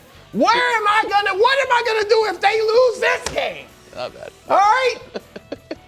Just give me the point. Let's just move on to the next one. Y'all even gonna go? Y'all even gonna go? That was great theatrics. But this is a must bust out the leather helmets and the Oklahoma drill. That's what this is. So the Texans are 12th in the league in stopping the run. But I looked at it and I said, Derrick Henry, what are his best games? So if we go back to January 3rd, 2021, his best game ever was against the Houston Texans, where he ran the ball 34 times for 250 yards, a 7.4 yard average. And this game is going to beat that if they do it the right way, and he'll lead Baltimore to victory. Coach, I thought it was great. A lot of numbers. Yeah. Really? Factual basis. Really? Coach, Numbers against the team they're playing? Coach, I thought it was great. Sadly, however, it's not the right answer. Sadder than that, I obviously am the show's Chiefs guy. Yeah. I also oddly kind of became the show's Bills guy last year. No. Have I now just become the Ravens guy? Because I don't think it's a must-win for Baltimore. I think if they lose without Lamar and fall to 1-4, I still think they can win the AFC North. I still think they can pull themselves out of it. Houston, on the other hand, this is a must-win. They're not pulling themselves out of 1-4. Their season is over. If they lose, you lose to the worst defense in the league with a backup quarterback. Who the hell are you beating other than wild Tennessee Titans? No offense, buddy. And so, like, the Ravens, if they lose this game, I don't know about Brew, I'm going to come in here Monday and say, they're okay. The Texans, they lose this game, they're done. So it's not a double must-win. It's a traditional must-win only for Houston. Excellent answer. Coach gets the points. What? Leather helmets. What? Yeah, he went back into the archives. I was cooking. You shouldn't have gone first. Because if you did the numbers first and then you did the flair, you probably would have stolen it. Cowboys taking on the winless Jets. Which team? Here we go. Who, to Bruce's credit, are close to not being winless. Ball breaks a few different ways. It might be okay. Here's the, we mentioned this earlier. Check this out for the Cowboys. You want to be happy about the Cowboys. Best offense, worst defense, which we usually. Oh, that's just for the first 4 weeks. For the first 4 weeks. Okay, I was going to say, when did the Patriots have the worst defense? This century. Yeah. You love century. Josh is. Why don't you just go bigger to be the same data You're set? very antagonistic. Why don't to you the go judge. millennia? You can't. Can we do millennia? It's the same. It's the same data set. In any event, this bodes well for the Cowboys, but obviously Josh, those go defenses millennia next time. got better. Jets are still looking for their first win. Coach, the board is yours. Must win. This is a must change the same old Jets narrative. And you look around at the New York media, and they're killing Aaron Glenn. And they're talking about all the problems that they have. And, you know, being a first-time head coach in New York is tough. Not everybody goes to the playoffs when that happens. But they're killing them. And if you're going to change the narrative, you're going to have to start. They've got the 10th most penalties with 32. They've got the second most dropped passes. They dropped 9.3% of their passes. They've got the most missed tackles in the NFL with 45. They've got the worst giveaway takeaway ratio with -7. They're the only team in the league that hasn't generated a turnover, and they're second in the league in the most giveaways. So if you want to change the narrative, you're going to have to start with the basics, and they better start changing the narrative if they want to have any chance to climb out of this hole. And there's only going to be so much patience in New York for people to say, oh, we're close, we're close, we're close. Can I ask you a quick question? Sure. That will not count for the points. Aaron Glenn, the guy fumbled I don't know if it was a kickoff or a punt, and Aaron Glenn caught him. And it's like, ooh, wow, he's running a tight ship here. And then, but that didn't seem to have any effect. Not like cutting one guy would have a huge effect, but it felt like that was a sign of the team that he was running, but it hasn't showed up on the field otherwise. Yeah, it's. So what's he supposed to do? Well, the cutting can send a message if you're cutting someone of significance and if there's teeth behind it. But these things, there's pre-snap penalties, missed tackles, all of these things are inherently in their control. And so I'm not sure where the disconnect from the message to the practice field is, but there obviously is a disconnect, and there's only so many guys you can cut when they make a mistake.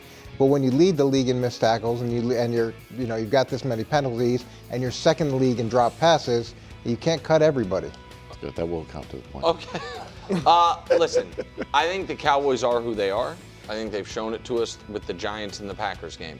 They can lose to anyone, they can beat anyone. I understand they did end up beating the Giants. They could have easily lost that game. Packers game, they tied. Like, the Cowboys are just going to go as far as Dak takes them, and that means they can lose this game, they can win this game. It's not going to have any impact on who they are for the year. The Jets, on the other hand, have to figure out, can the defense be competent? Because when you sign Justin Fields, the only way that works is with a competent defense.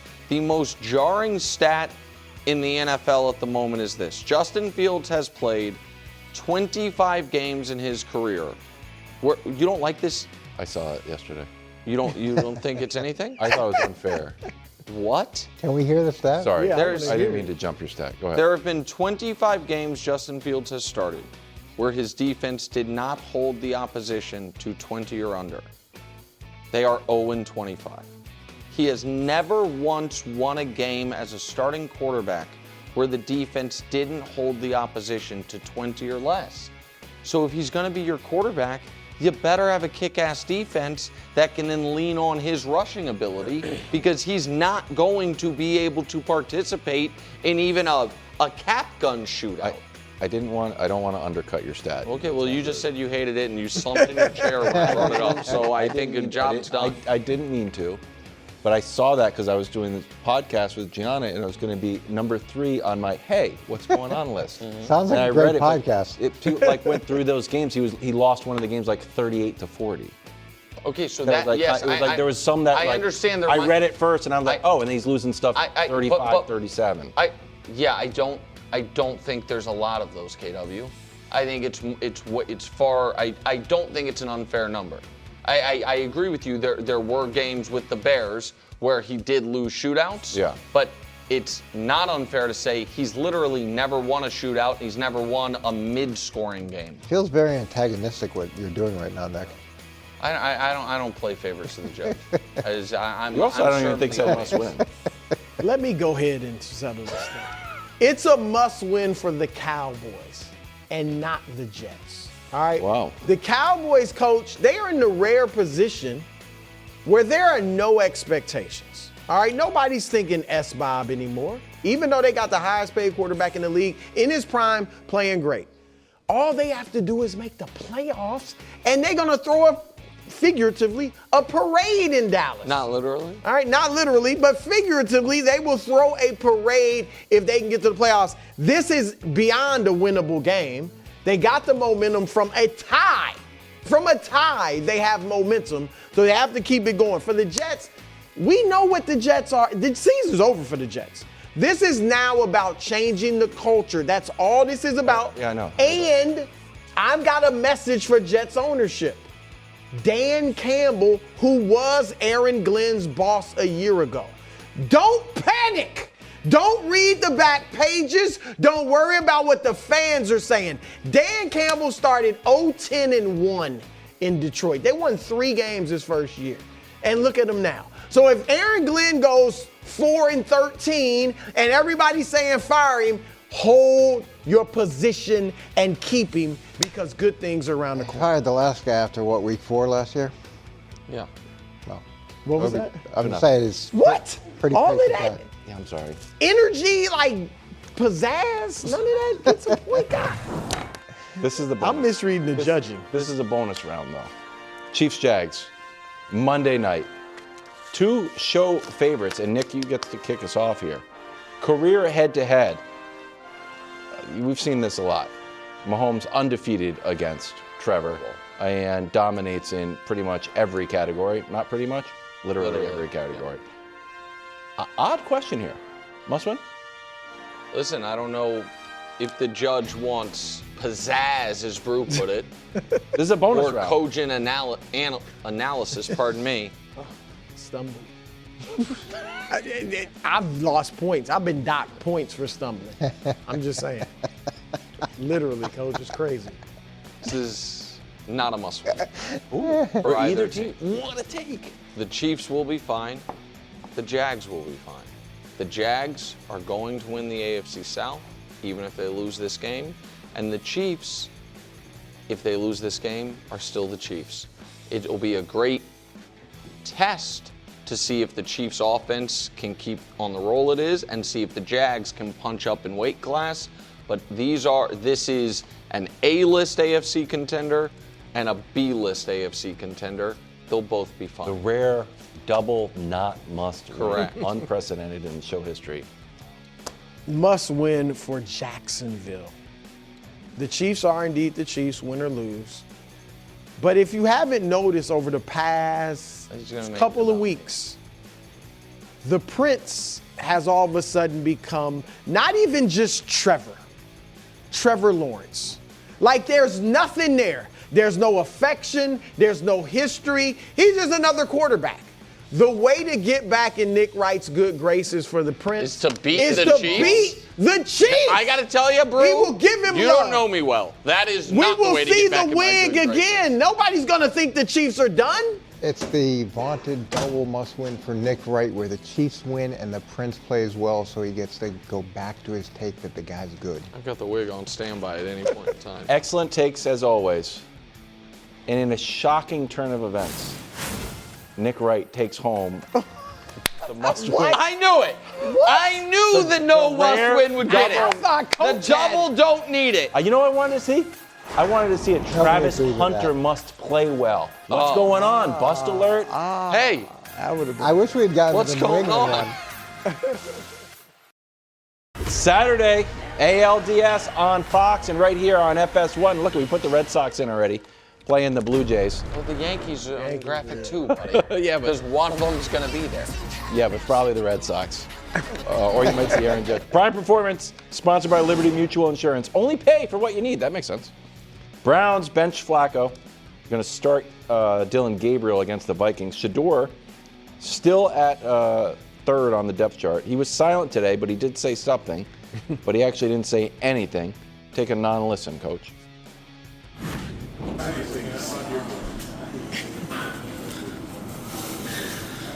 Vocally, anything to say?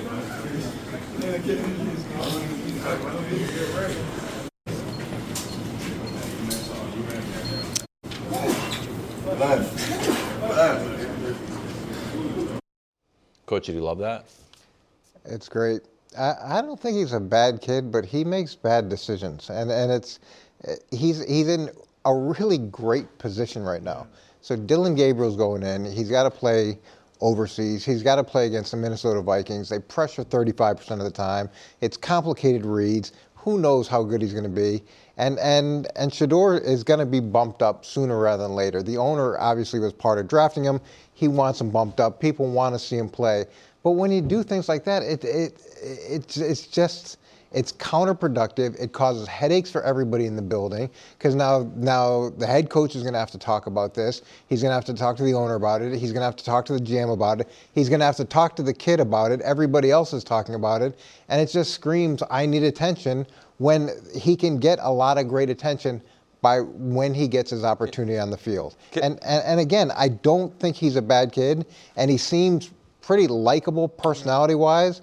You just don't, and I get it. He's had a ton of attention throughout his career, and he's probably in a really strange place, being a backup and then being the third string with Flacco. I get all that, but at some point, this business part of it, this like living in this other world, it's part of being an NFL player. And so I want to ask you a question. Don't derail yourself. So last week, he gave the comment. I don't even know the question was asked, but he gave the comment of, yeah, listen, if you watch quarterbacking around the league, I think I'm better than a lot of those guys. Rex Ryan then eviscerated him on TV. And one of the things, he's basically implied he wasn't studying, but also said he needs to keep his mouth shut.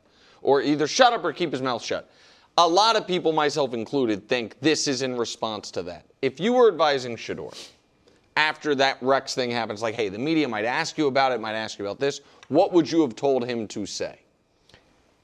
I don't mind that he feels like he's one of the best quarterbacks in the league. Like, I don't think that's a character flaw. I would want my potential quarterback to feel that he's one of the elite players. That inner confidence has got to drive him. He got drafted in the 5th round. He's been a backup. He's in a whole different type of situation. And the confidence, to me, is not problematic. Do I think putting it out there is necessarily the best thing? No, but that bothers me a lot less than creating an unnecessary news story in the middle of the week that doesn't help you at all. And you're gonna get an opportunity, and when you get that opportunity, just put yourself in the best position to take advantage of it. Well, I'll talk about when we might see Shedeur, because I think we'll see him. What's interesting, you said it, Coach, Minnesota, you would think Flores is going to be tough on Dillon Gabriel. Pittsburgh's defense is starting to improve. Miami's, playing all right. These are their next 4 games. And then New England, which is playing pretty well. So if Dillon struggles in those games, there's a bye after that. It'd be perfect to put Shedeur in. I think they're going to give Gabriel a long I was going to say that would be 7 weeks potentially of Shedeur.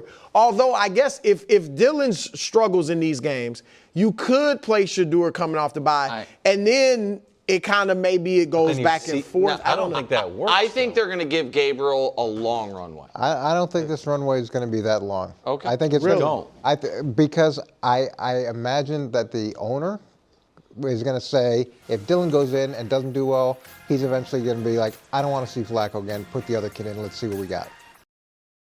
Live from New York, it's a show that has breaking news out of San Francisco. It's not great news, and we're going to discuss it in 1 second. For some people, no. What? It's what? It's terrible. It's terrible news. I agree. Oh, you're excited. No, I'm not. Wow. What an allegation. Well, I mean, Look at the smile on his face. I'm not excited. Look, Listen, man, preparation is opportunity. Is preparation meets something. This is a tough spot, though. That's an understatement that it's a tough spot. So it'd be very impressive if he won. Yes. It would We be. discuss in a second. First things first, OT. Today, a fresh edition of Quarterback Quarterly. Danny does this 4 times a year. That's the plan. Yeah, I've only done it once so far. Every 4 weeks. So it's going to end up being. It's going to end up being 5 times. Yeah, it'll end up being 5. Yeah. Oh, that was all There was year. a preseason and then each quarter mark of the season. Exactly. Yeah. I like the name. Yeah. Quarterback Quarterly. Yeah. Do we have universal name of Yeah. people? There's a lot of alliteration. Yeah. Yeah. That's what I'm saying. Clark Danny's and top Stacks. 10. It's top 10 Tuesday. Yeah, that's Danny's doesn't. Yeah. Well, is it Danny's doesn't? No, Next he one? wants to be Danny's. Keep going. This is the one I like. The other ones, You got Rob packed has stats some good today, too. ideas on. Case closed, you mean?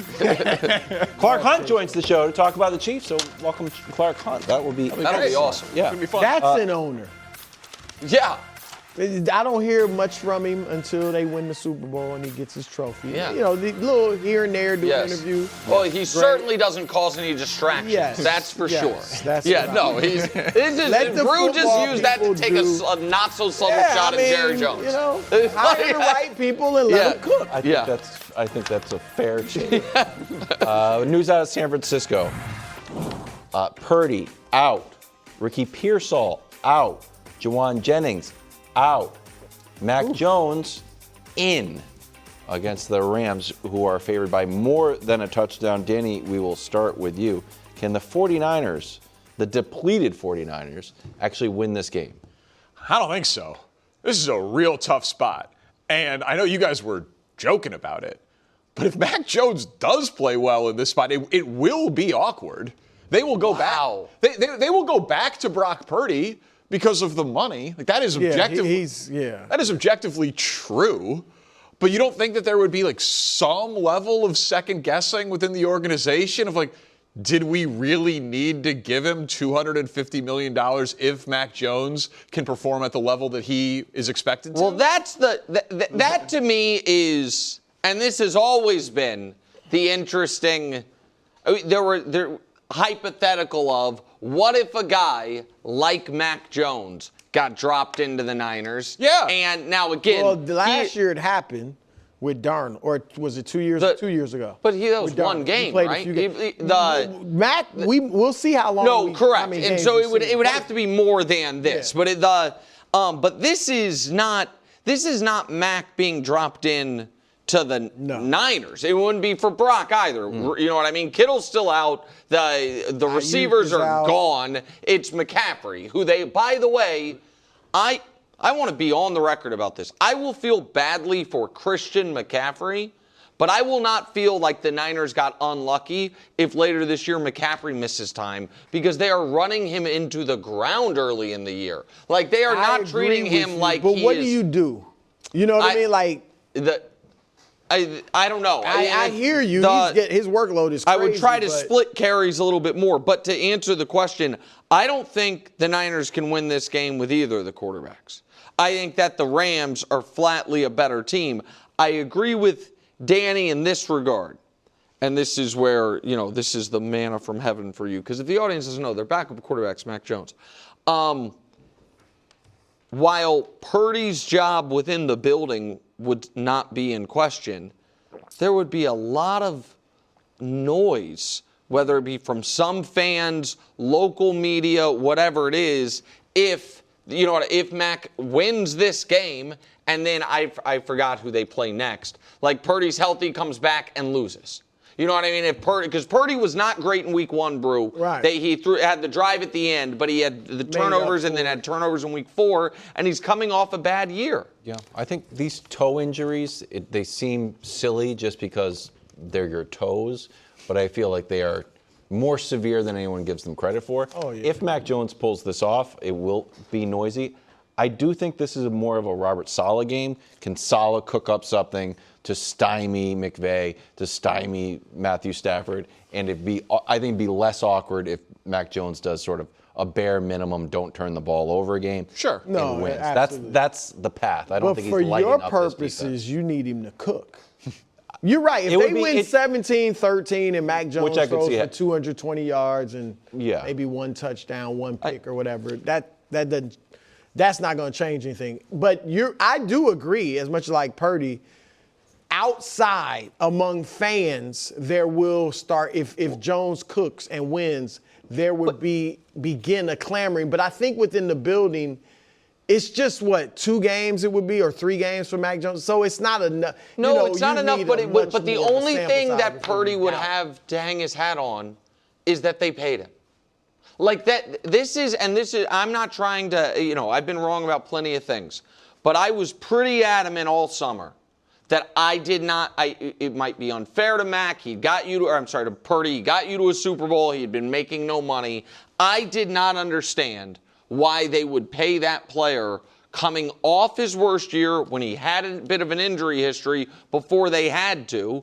And right now, if they had the opportunity, 4 games into the contract, if they had the ability to be like, hey, every NFL team once a year before October 5th gets to undo a deal they did and be like, nope, it didn't happen, they would definitely do that, right?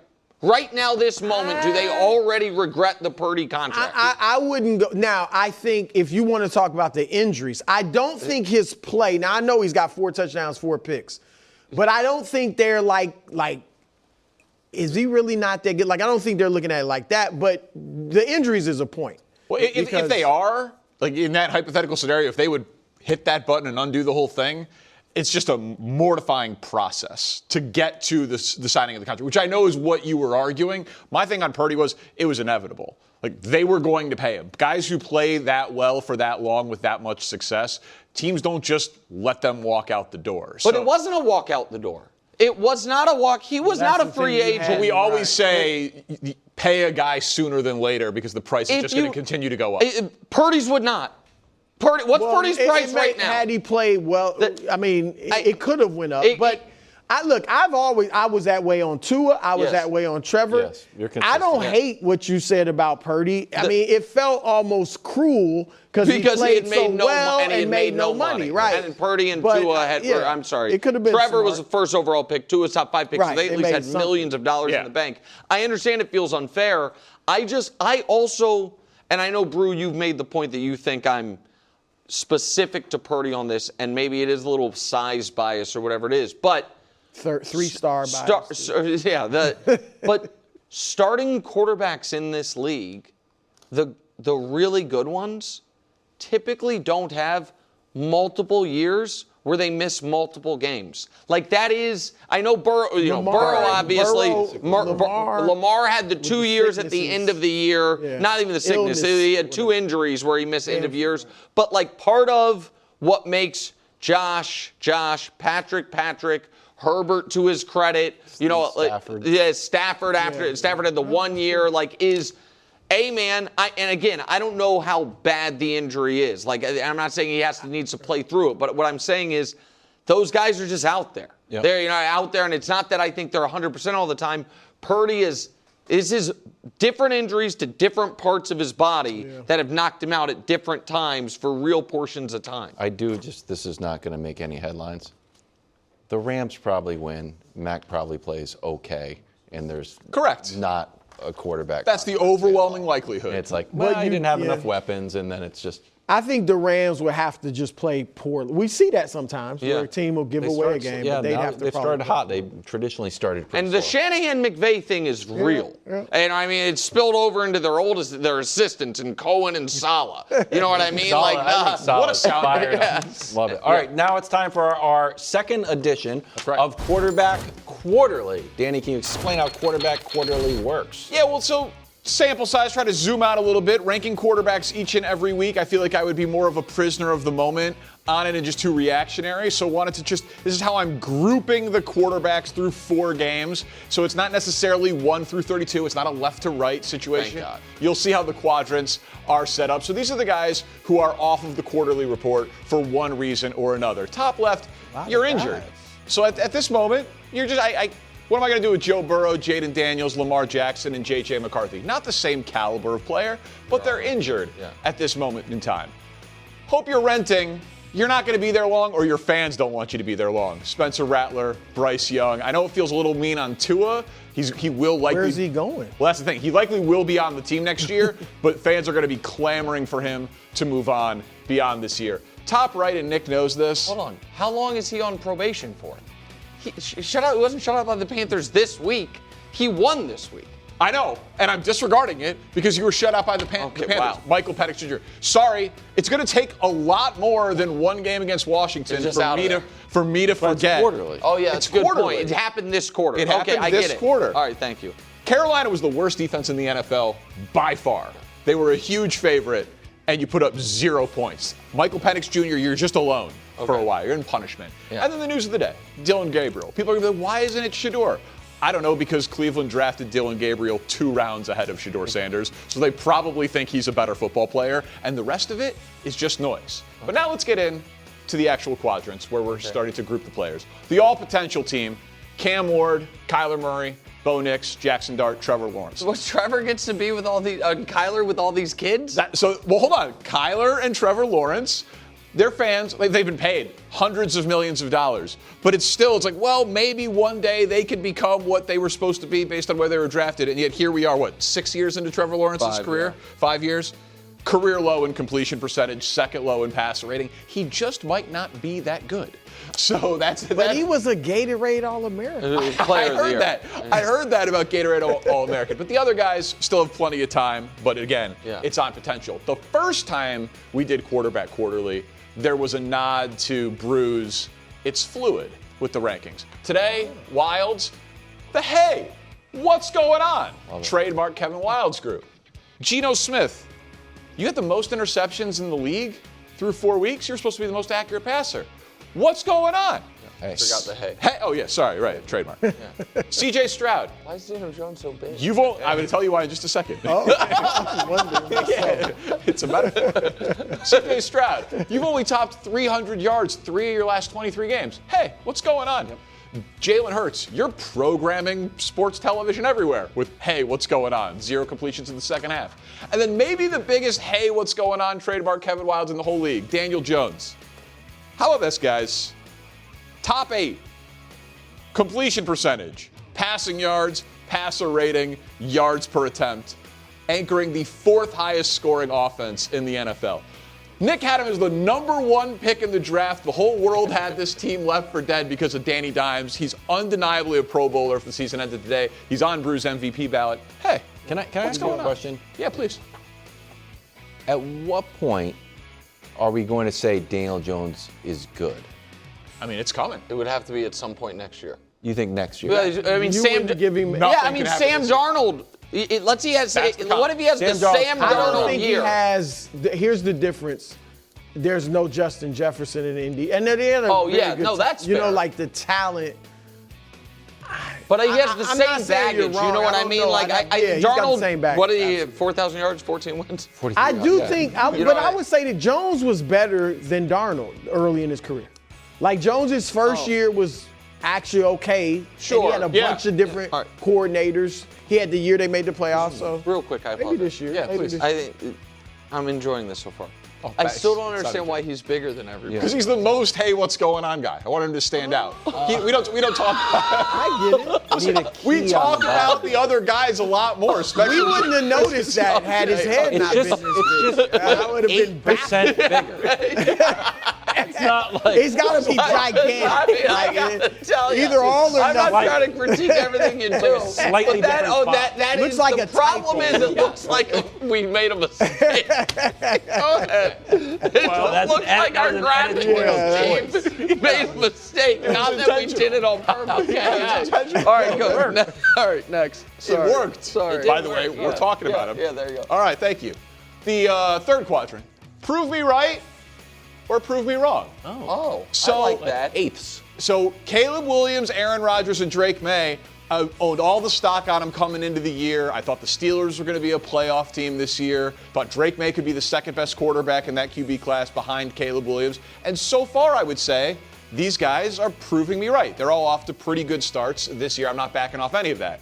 I was pretty low on Purdy, Jordan Love, and Sam Darnold, and so far, they are proving me wrong. I know we'll get to a little bit more into Jordan Love in just a little bit, but Caleb Williams, quietly, 5 touchdowns, 1 interception his last 2 games, passer rating of over 106. They're averaging 25 points per game. That'd be the best in the Bears since 2018. Caleb Williams, proving me right. Last quadrant, QB Quarterly. We do it every 4 weeks. No notes. Every fan of all of these teams would love their quarterbacks. Patrick Mahomes, Baker Mayfield, Justin Herbert, Jared Goff, Josh Allen, Dak Prescott, and Matt Stafford. Now, I am not saying that Dak Prescott is as good as Josh Allen or that Baker Mayfield is as good as Patrick Mahomes, but there is not a Cowboy fan anywhere who would be like, I don't like how Dak is playing right now, or how a Bucs fan for Baker Mayfield. These are the quarterbacks that no one who roots for their teams could have any issue with, and that is our second edition, first in season of Quarterback Quarterly. How I see the quarterbacks in the NFL. I enjoyed that. Brew, are you first on Yeah, this? Brew, it's a perfect That was spot. nice. I think you should give. Just so you know, Danny. That's patronizing. That was nice is good. That was cute is the meanest thing Brew says. Oh, okay. So as long nice is fine. Yeah, when he goes, that nice. was cute, it's him dropping an F-bomb on you. Just so you know. Okay. Yeah, Go no, ahead. I didn't say cute. J-Lo, I think people are underselling how well J-Lo has played. And I'm not saying he doesn't have his things you need to worry about, right? Maybe making a bad decision here or there. But he is the only quarterback, Danny, that is in the top 5. Only quarterback in the top 5 in total yards, yards per attempt, touchdown to interception ratio, and passer rating. And so a lot of the top quarterbacks have had like one great game. Mahomes has had that one great game against Baltimore and then some other good ones. Goff had the one great game against Chicago, then it was okay. He has been pretty good in all the, now the Cleveland game was bad, but 3 really good games outside of that. So I just think, I get the concern, but like I said earlier, Baker Mayfield threw a game-ending interception last week. Baker Mayfield led the league in interceptions last year, and people seem to have more concerns about J-Lo's decision-making than Baker's, even though J-Lo's thrown 1 interception in his last 11 regular season games. So regular season games, big caveat. But he's played well in the playoff game too. The one he won. Yeah. 2 of the games ended with Jordan Love making really terrible decisions. One of them cost them the game against Cleveland, and then he was 1 second away from not being able to tie that game. You don't put any of that on LaFleur, who I know is a very good coach. I think the quarterback's the guy out there on the field in that spot. He's a veteran. I would trust him to execute a little bit more. But to your point, he could be proving me wrong because his stats have been remarkable. All right. Nick, I assume no gripes? Danny has been learning from Brew, and not in a good way. That's a good guy to learn Not from. in a good way. This no notes section, you know what it feels a lot like? And you know what? It crossed my mind. Tier 2, a third of the league, and it's fluid. Have a take. Stand out on it. All these guys are good. No one's unhappy. We don't need to rank them. Give me a break. Don't put Patrick Mahomes and Josh Allen and next to Justin Herbert's last At 2 least weeks. make Mahomes' head slightly All right, they're all the same size. There's no rhyme or reason. This feels like your tier 1 is like Brew's tier 2. It's fluid and it's overpopulated. I don't like it. I don't like it one bit. Through 4 weeks, is a Charger fan, Lion fan, Buck fan, are any of those guys fans upset with how they've been playing? No. Well, that's how I'm doing it. But I understand that is a justification for having them all together. Thank you. But if one of your tiers was blue-eyed quarterbacks, I wouldn't like that either. There's not enough information for the best guys. Next week. Yeah. Blue-eyed quarterback. Solid. Solid? Yeah, something? This is something. All right. Solid is better. Wild saying solid is better than Brew saying good job. Uh-oh. That was good. I'm saying, Wild solid is like, but that I was said really nice. good. Nice? I don't know. Coming up next, Chiefs owner Clark Hunt joins the show. Stay with us. live from Kansas City. I don't like Kansas City. I love it! I love Kansas City! Kansas City's favorite son who decided to make a grander entrance. I'm ready to declare it Kevin Wild's Day. Eagles! No. 31-21! I'm sorry! We're here for these people. Let them take us out.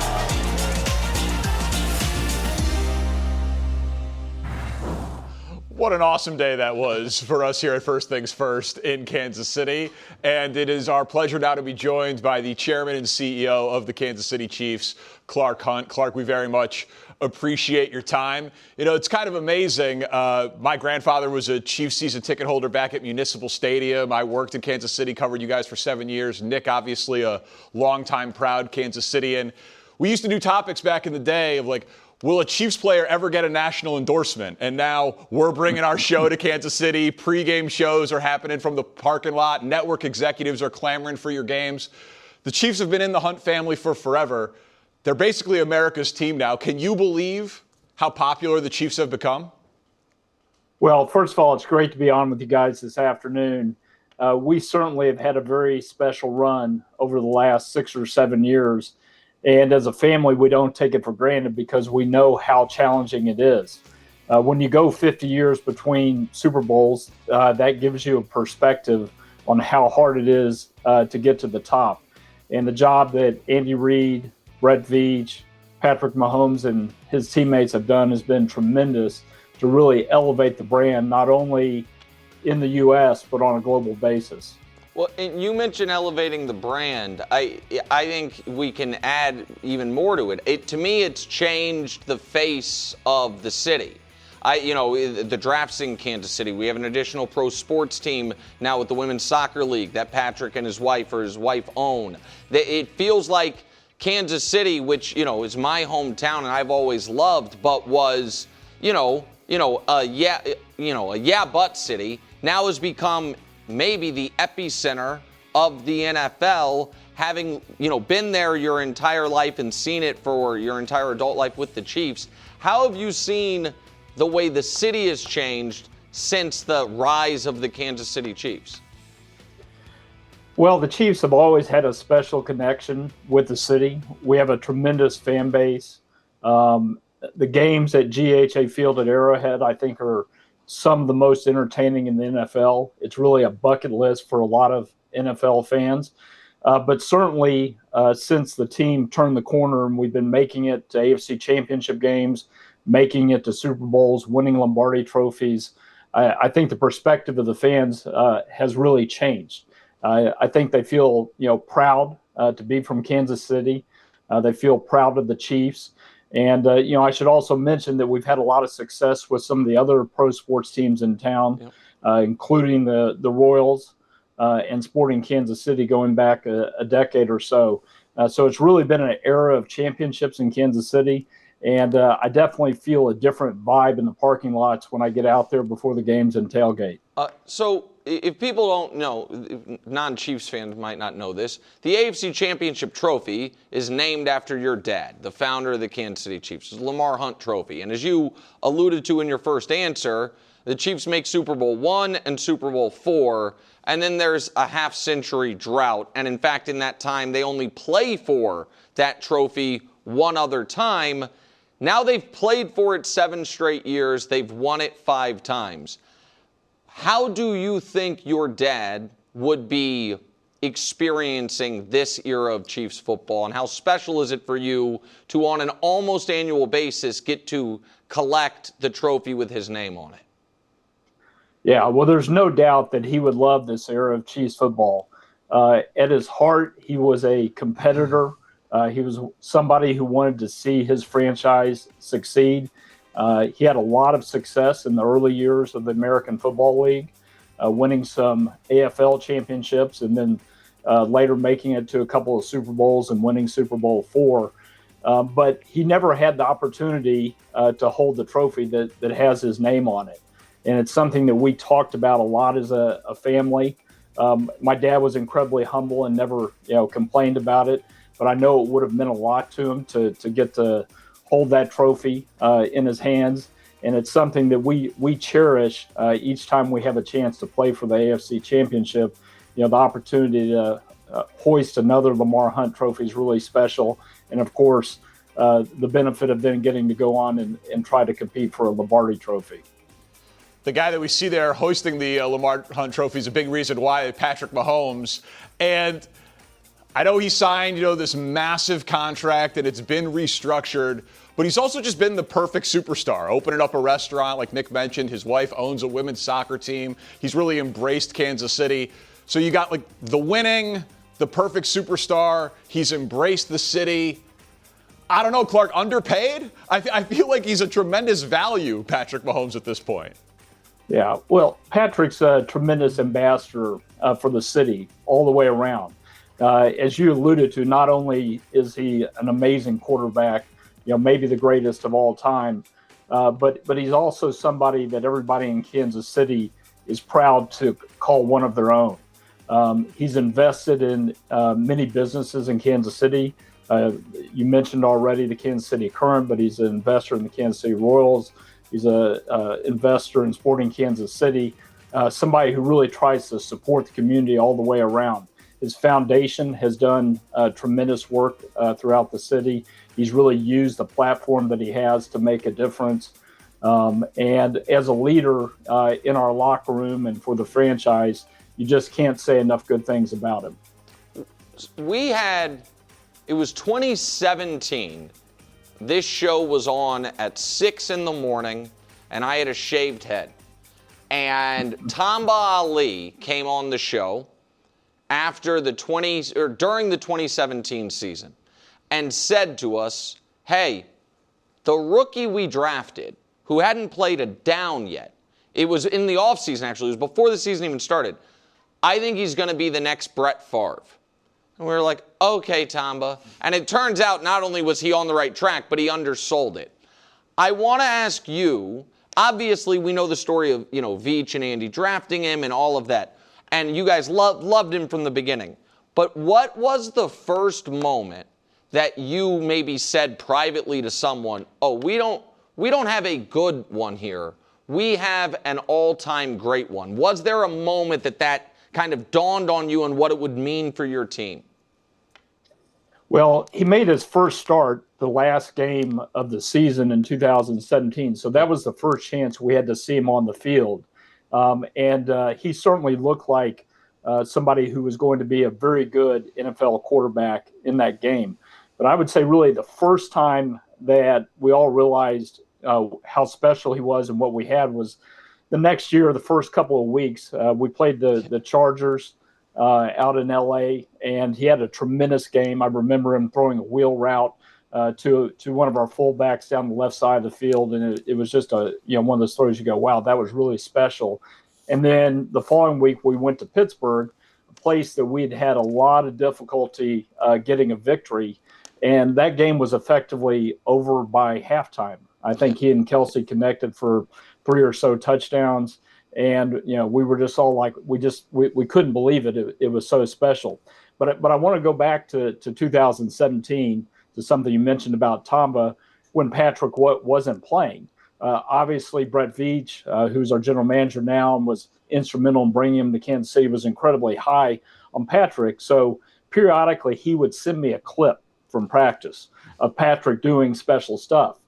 And he sent me this one, and the headline was "No-Look Pass." I was like, what's a no-look pass in football? I know what it is in basketball, but sure enough, it was Patrick in practice, looking one way, throwing the ball the other way, and completing it.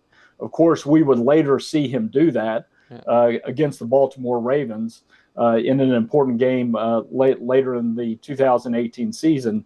And, it's just amazing. And then almost every week we saw him do something that you just said, wow, I've never seen that before on a football field. The left-hander on Monday night against Denver, his first year as a starter. I mean, every week it was something different that first year. Yeah, it really was. Similar type of question then on Andy Reid. Like almost as much as the folklore of how you guys drafted Patrick was how you hired Andy Reid, not letting him get to the next job interview, like swooping in right at the beginning after the time in Philadelphia had come to an end. Everyone knows about the game planning and the play calling, but if you could anecdotally explain like, oh, I knew I was getting a great football coach, but it's actually been something more for this. How would you explain that about Andy Reid? Yeah, well, when we hired Andy at the beginning of the 2013 season, I really thought he was the perfect fit for the franchise at that time. We were coming off of a couple of very hard years, and I felt like we needed a mature, experienced leader, somebody who connected well with the players, somebody who had tremendous attention to detail, and obviously somebody who had had a lot of success as an NFL head coach. And Andy checked all those boxes. But like Patrick, Andy has been better than I could have ever dreamed. He is so incredibly consistent. And the players year in, year out want to play for him. He forms a relationship with the players and gets to know them beyond the football field. And because of that, they're all willing to go out there and give it their best. I really think that's an unsaid part of why he's so successful and why he's been able to be at the very top of the National Football League as a head coach for almost 25 years now. So now, Clark, I've known this guy, Nick, here for about 20 years. He's my best friend, and I don't know what best friends are for if not to embarrass them on national TV. So he's like, the number one Chiefs fan. You go out with this guy in Kansas City, and it's like Patrick Mahomes, Travis Kelce, Nick Wright in terms of how many people get noticed around town. He's the favorite son of Kansas City, and he reps you guys very hard on this show, and he drops banners on the show all the time. I know you're familiar with it, and it's praising the Chiefs. And so I was thinking, you guys are going to win another Super Bowl at some point. He's the Chiefs fan. He's the banner dropping guy. They're not going to let me drop the Super Bowl banner. I think you guys should have Nick at the opener after you win your next Super Bowl and let Nick pull the rope to drop the banner. They're not possible? They're not going to.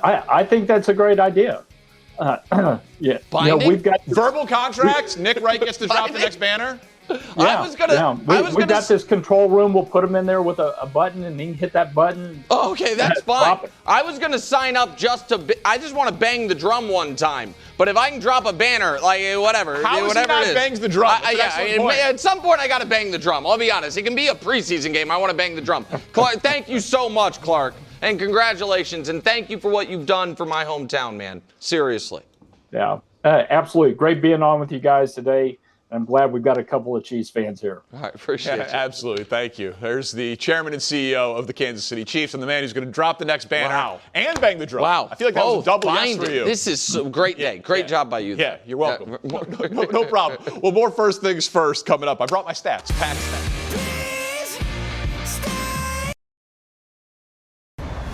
Back here on FTF with Coach Cologne, and Willie Cologne. I'll take it. You would not have been a coach. I could. One day we'll see. Yeah. There's a future, right, Coach? Yeah, all right. Oh, Get in a lot of fights to be a coach. Hey, have you seen Mike Vrabel? That's a good point. That's a good point. Seen him? All right.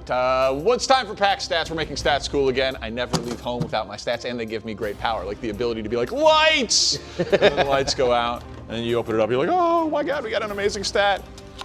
Number one, stats leading the conversation, 21-1. That is Aaron Rodgers' record since 2019, basically when he became an old man, 35 or older. If his defense gives him 4 or more sacks, he is basically impossible to beat. So the formula for the Steelers is, hey, Aaron, don't mess it up. We pay more money on the defensive side of the ball than any team in the NFL. First 2 games, defense was terrible. Last 2 games, 11 sacks in the last 2. Willie, for your Steelers, this is the formula to win. It's more about the defense than Aaron Rodgers. Yeah, I don't disagree with you, DP. For me, and I know for a fact, Mike Tomlin is preaching 3 things: keep Aaron Rodgers upright, play bully ball up front, and the defense get takeaways. And that's what's so great about Sunday's game versus the Vikings, because offensively they was able to come out with their jumbo package by adding the extra offensive lineman, which allowed the offensive line to play fast up front. And it also kept Aaron Rodgers upright by not feeling like he had to make every throw on the field. Defensively, it's about getting the quarterback to see goals. Pressure, takeaways, Steelers win. This is a pretty big reach stat here. Pretty big reach. I've never seen the correlation between 4+ sacks and quarterback wins before. I'm assuming if you've got 4+ sacks, you're playing pretty good defense. Playing from out in front. Probably a significant amount, or not a significant amount, but at least some turnovers in that mix. I wish you could just correlate sacks to wins, but You're skeptical. I'm a little skeptical. I think he's going to have to throw the ball well, protect the ball well. Say he's going to give you a baseline of offensive production. Get some help in the running game. Well, at this point, if the defense keeps it in the low 20s, he's the closer. So that's the idea. That's the idea. That's the idea. All right. Willie liked it. I do. Coach did not. I had never seen that. All right, that's fine. It's all in the suitcase. That's a suitcase. 0 for 1. 0 for 1. Give me my lights, please. We'll see if Coach likes this one. It's another defensive-based stat as it relates to a quarterback play, so maybe not. Okay. 51.5 is the pressure percentage that Justin Herbert has had to endure, meaning 51.5% of the time he drops back, he's under pressure. We know about Rashawn Slater's injury. Mekhi Becton's had the concussion. Then Joe Alt goes out in that game. They're 3 top offensive linemen in both of their tackles, and all of a sudden Justin Herbert's running around for his life. Why is that threshold significant? Well, one, it's the highest in the NFL the last 2 weeks. Clearly not the design for a Jim Harbaugh team. But you remember that playoff game against the Texans when he had 4 interceptions? He was pressured 50% of the time. So he's been pressured more the last 2 games than he was in that Texans game. That's the only thing that can derail Justin Herbert's MVP candidacy, Coach. 51.5. Yeah, I think this is a good stat, and this is a surprising stat to me because I worked with Greg Roman and with Jim Harbaugh in San Francisco, and I know how good Greg is in the running game and designing very effective, not only core runs but packages of runs. And to me, that's the what they need to do is stop having it so skewed towards the pass. And I understand that Jim really likes the way that Justin's developed, but run the ball first, and that'll take a ton of pressure off the offensive linemen. That'll slow down the defensive linemen. That'll allow them to build play action. And it's what helped Justin Herbert so much last season. They have to get back to that as the starting point. Yeah, the number's alarming, but I'm out of excuses when it comes to Justin Herbert, right? Because we've seen quarterbacks like him in this position. You go back to 2001 when Aaron Rodgers won MVP. He had 4 out of his starting offensive linemen down. I mean, Bakhtiari missed 16 games. Elton Jenkins missed 9. Josh Myers missed like 6. And then I think Billy Turner, he missed a couple as well. So Aaron Rodgers was able to shoulder that team and win MVP. If he's him, DP. Yeah, no. If he's him. It's a fair point because I do think he is him. Okay. I will say that is one of the most impressive quarterback seasons in the history of the NFL. But he's him. Okay. But that Aaron Rodgers MVP season when he led the league in sacks taken also is one of the craziest seasons. But in your top 5, you're right. You're right. He's got a long way to go to be him. Yeah, there is still a gap, but Coach, I'm with you, but I'm just going to the number 1 Justin Herbert fan in all the land. Oh, I might be number 2 this season. Yeah, I know. See? So he's got to overcome it. But I need the running game to help him be him. Last one. Give me my lights. So I feel like Coach didn't like the first one, really not as much as the second one. We'll see if we can find universal ground here. On a pretty simple one, 28.6, that's the number of points per game that Xavier Worthy, when he's on the field, the Chiefs score. I honestly underestimated this going into last week. It's like, well, Worthy will come back, but then they still need Rice to come back, and it's going to take some time. It's like, oh, actually, I was just wrong. If you go to the Steelers game last year, the 3 playoff games, and then the game they played last week against Baltimore, maybe it's just Xavier Worthy. You give Patrick Mahomes a deep threat, chunk plays, speed, opens up things underneath. Simple. Yeah, I don't know if it's a light show, but it's flickering. It's a little flickering. 5 games is not nothing. Well, I'm going to say this. Going to the Baltimore game this past Sunday, Baltimore's horrible on defense, right? And it was good that he had an impact, and it shows what they're able to do when he's on the field. But they also have the Jags coming up. And then they had the Lions. If he's able to do and produce, and this offense is able to do and produce, then Gotta stack it. Sure. Yeah, so I'm like, okay. But right now, I'm just not a believer. Here's the reason I think there is credence to this is he's the closest thing to Tyreek Hill that they've had since Tyreek left. And the one thing that Tyreek constantly did was put pressure on you vertically and also put pressure on you on those deep over routes. And to me, with that element missing, everything got so constricted for Patrick in the offense. And now getting that back, you're seeing the effect. So do I think it's exactly a correlation? No, but it's helped a lot. And there's just still more to come. Like you, all of a sudden, if Travis But we Kelce can't could be take number Sunday 3 or as 4. we can't take Sunday as a sample for things to come. Like, put them in the ring with the Jacksonville Jaguars, who lead the league in takeaways. Put them in the ring with Aiden Hutchinson, that kick-ass defense, and then we can say they're back. I understand that. All I'm saying is Rashee Rice missed those games last year that I'm going back for this 28.5 points per game with Xavier Worthy's last 5. It's not nothing teams. It's the Steelers, their 3 playoff games, and then Baltimore. That's not nothing in terms of competition. And what Xavier does is he forces you to defend the whole field. You can't constrict the defense as much because of that speed element. Well, they need him. They do need him. They need him. And then they'll get Rashee Rice back in a couple of weeks. We had starting quarterback news out of Cleveland. Dillon Gabriel's getting the start, and they're talking to Shedeur Sanders. Make it make sense. We will try to. Coming up on FTF. Some quarterback news in Cleveland this morning as the Browns informed their rookie third-round pick, Dillon Gabriel, that he is now QB1 ahead of the matchup against the Vikings in London with Joe Flacco being benched. Shedeur Sanders, the fifth-round pick, is now not the QB1, and of course that was confusing to people that a guy who was drafted in front of the other guy would start before him. Seemed pretty straightforward to me, but we had to ask Shedeur Sanders about it, and he answered, kind of.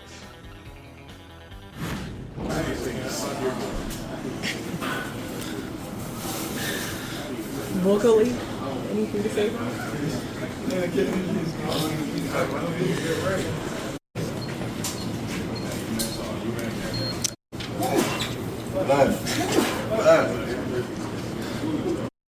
You do not need to adjust your volume there, folks. That is Shedeur Sanders refusing to speak to reporters while speaking to reporters, literally not being willing to make speech.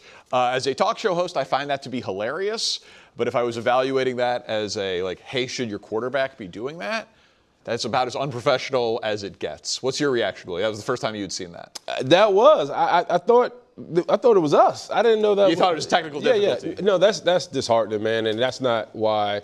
That's not how you handle things as a quarterback in any situation. I don't care if you're starting or not. Bottom line to the situation is, he, in my eyes, going into this draft, it was only him and Cam Ward. Like, people were prepared for him to be the guy. And then when you act like that, from whatever situation you're in, it just shows the lack of maturity. And then now there's questions if you're even prepared or you're even ready for the moment. So that's tough to see. Yeah, he doesn't strike me as being a bad kid. I wish he would just get out of his own way a little bit. And moments like this where you have an opportunity just to, you may not disagree with the decision, or you may not agree with the decision. That's fine, but just go ahead and stand up, give be a the professional. Standard answer, and move forward as opposed to drawing more attention to yourself and not positive attention. I don't think that helps him. I don't think that endears him to the organization. I don't think that necessarily makes his teammates sit around and say, hey, we really need to get him into the mix. Well, it definitely doesn't warrant a tap on the shoulder for you to get in there and lead a team if you're going to act like that. That's the thing. Nothing came out of that. People are like, I can't believe they're starting Dillon Gabriel over Shedeur Sanders. Roll that clip. Right. You're right. You're probably not mature enough and ready to do it. And I know this is like a little reductive, but like one guy was a third-round pick, one guy was a fifth-round pick. They're starting the third-round pick first. That's not a crazy thing to happen. Yeah, but that wasn't the narrative going into the draft. And I think there's some poor decisions in the draft process that probably led to him dropping the way. But you see a video like that, and I'm like, oh, I could see him not being great pre-draft. I could see how those two might be connected. Back tomorrow on FTF.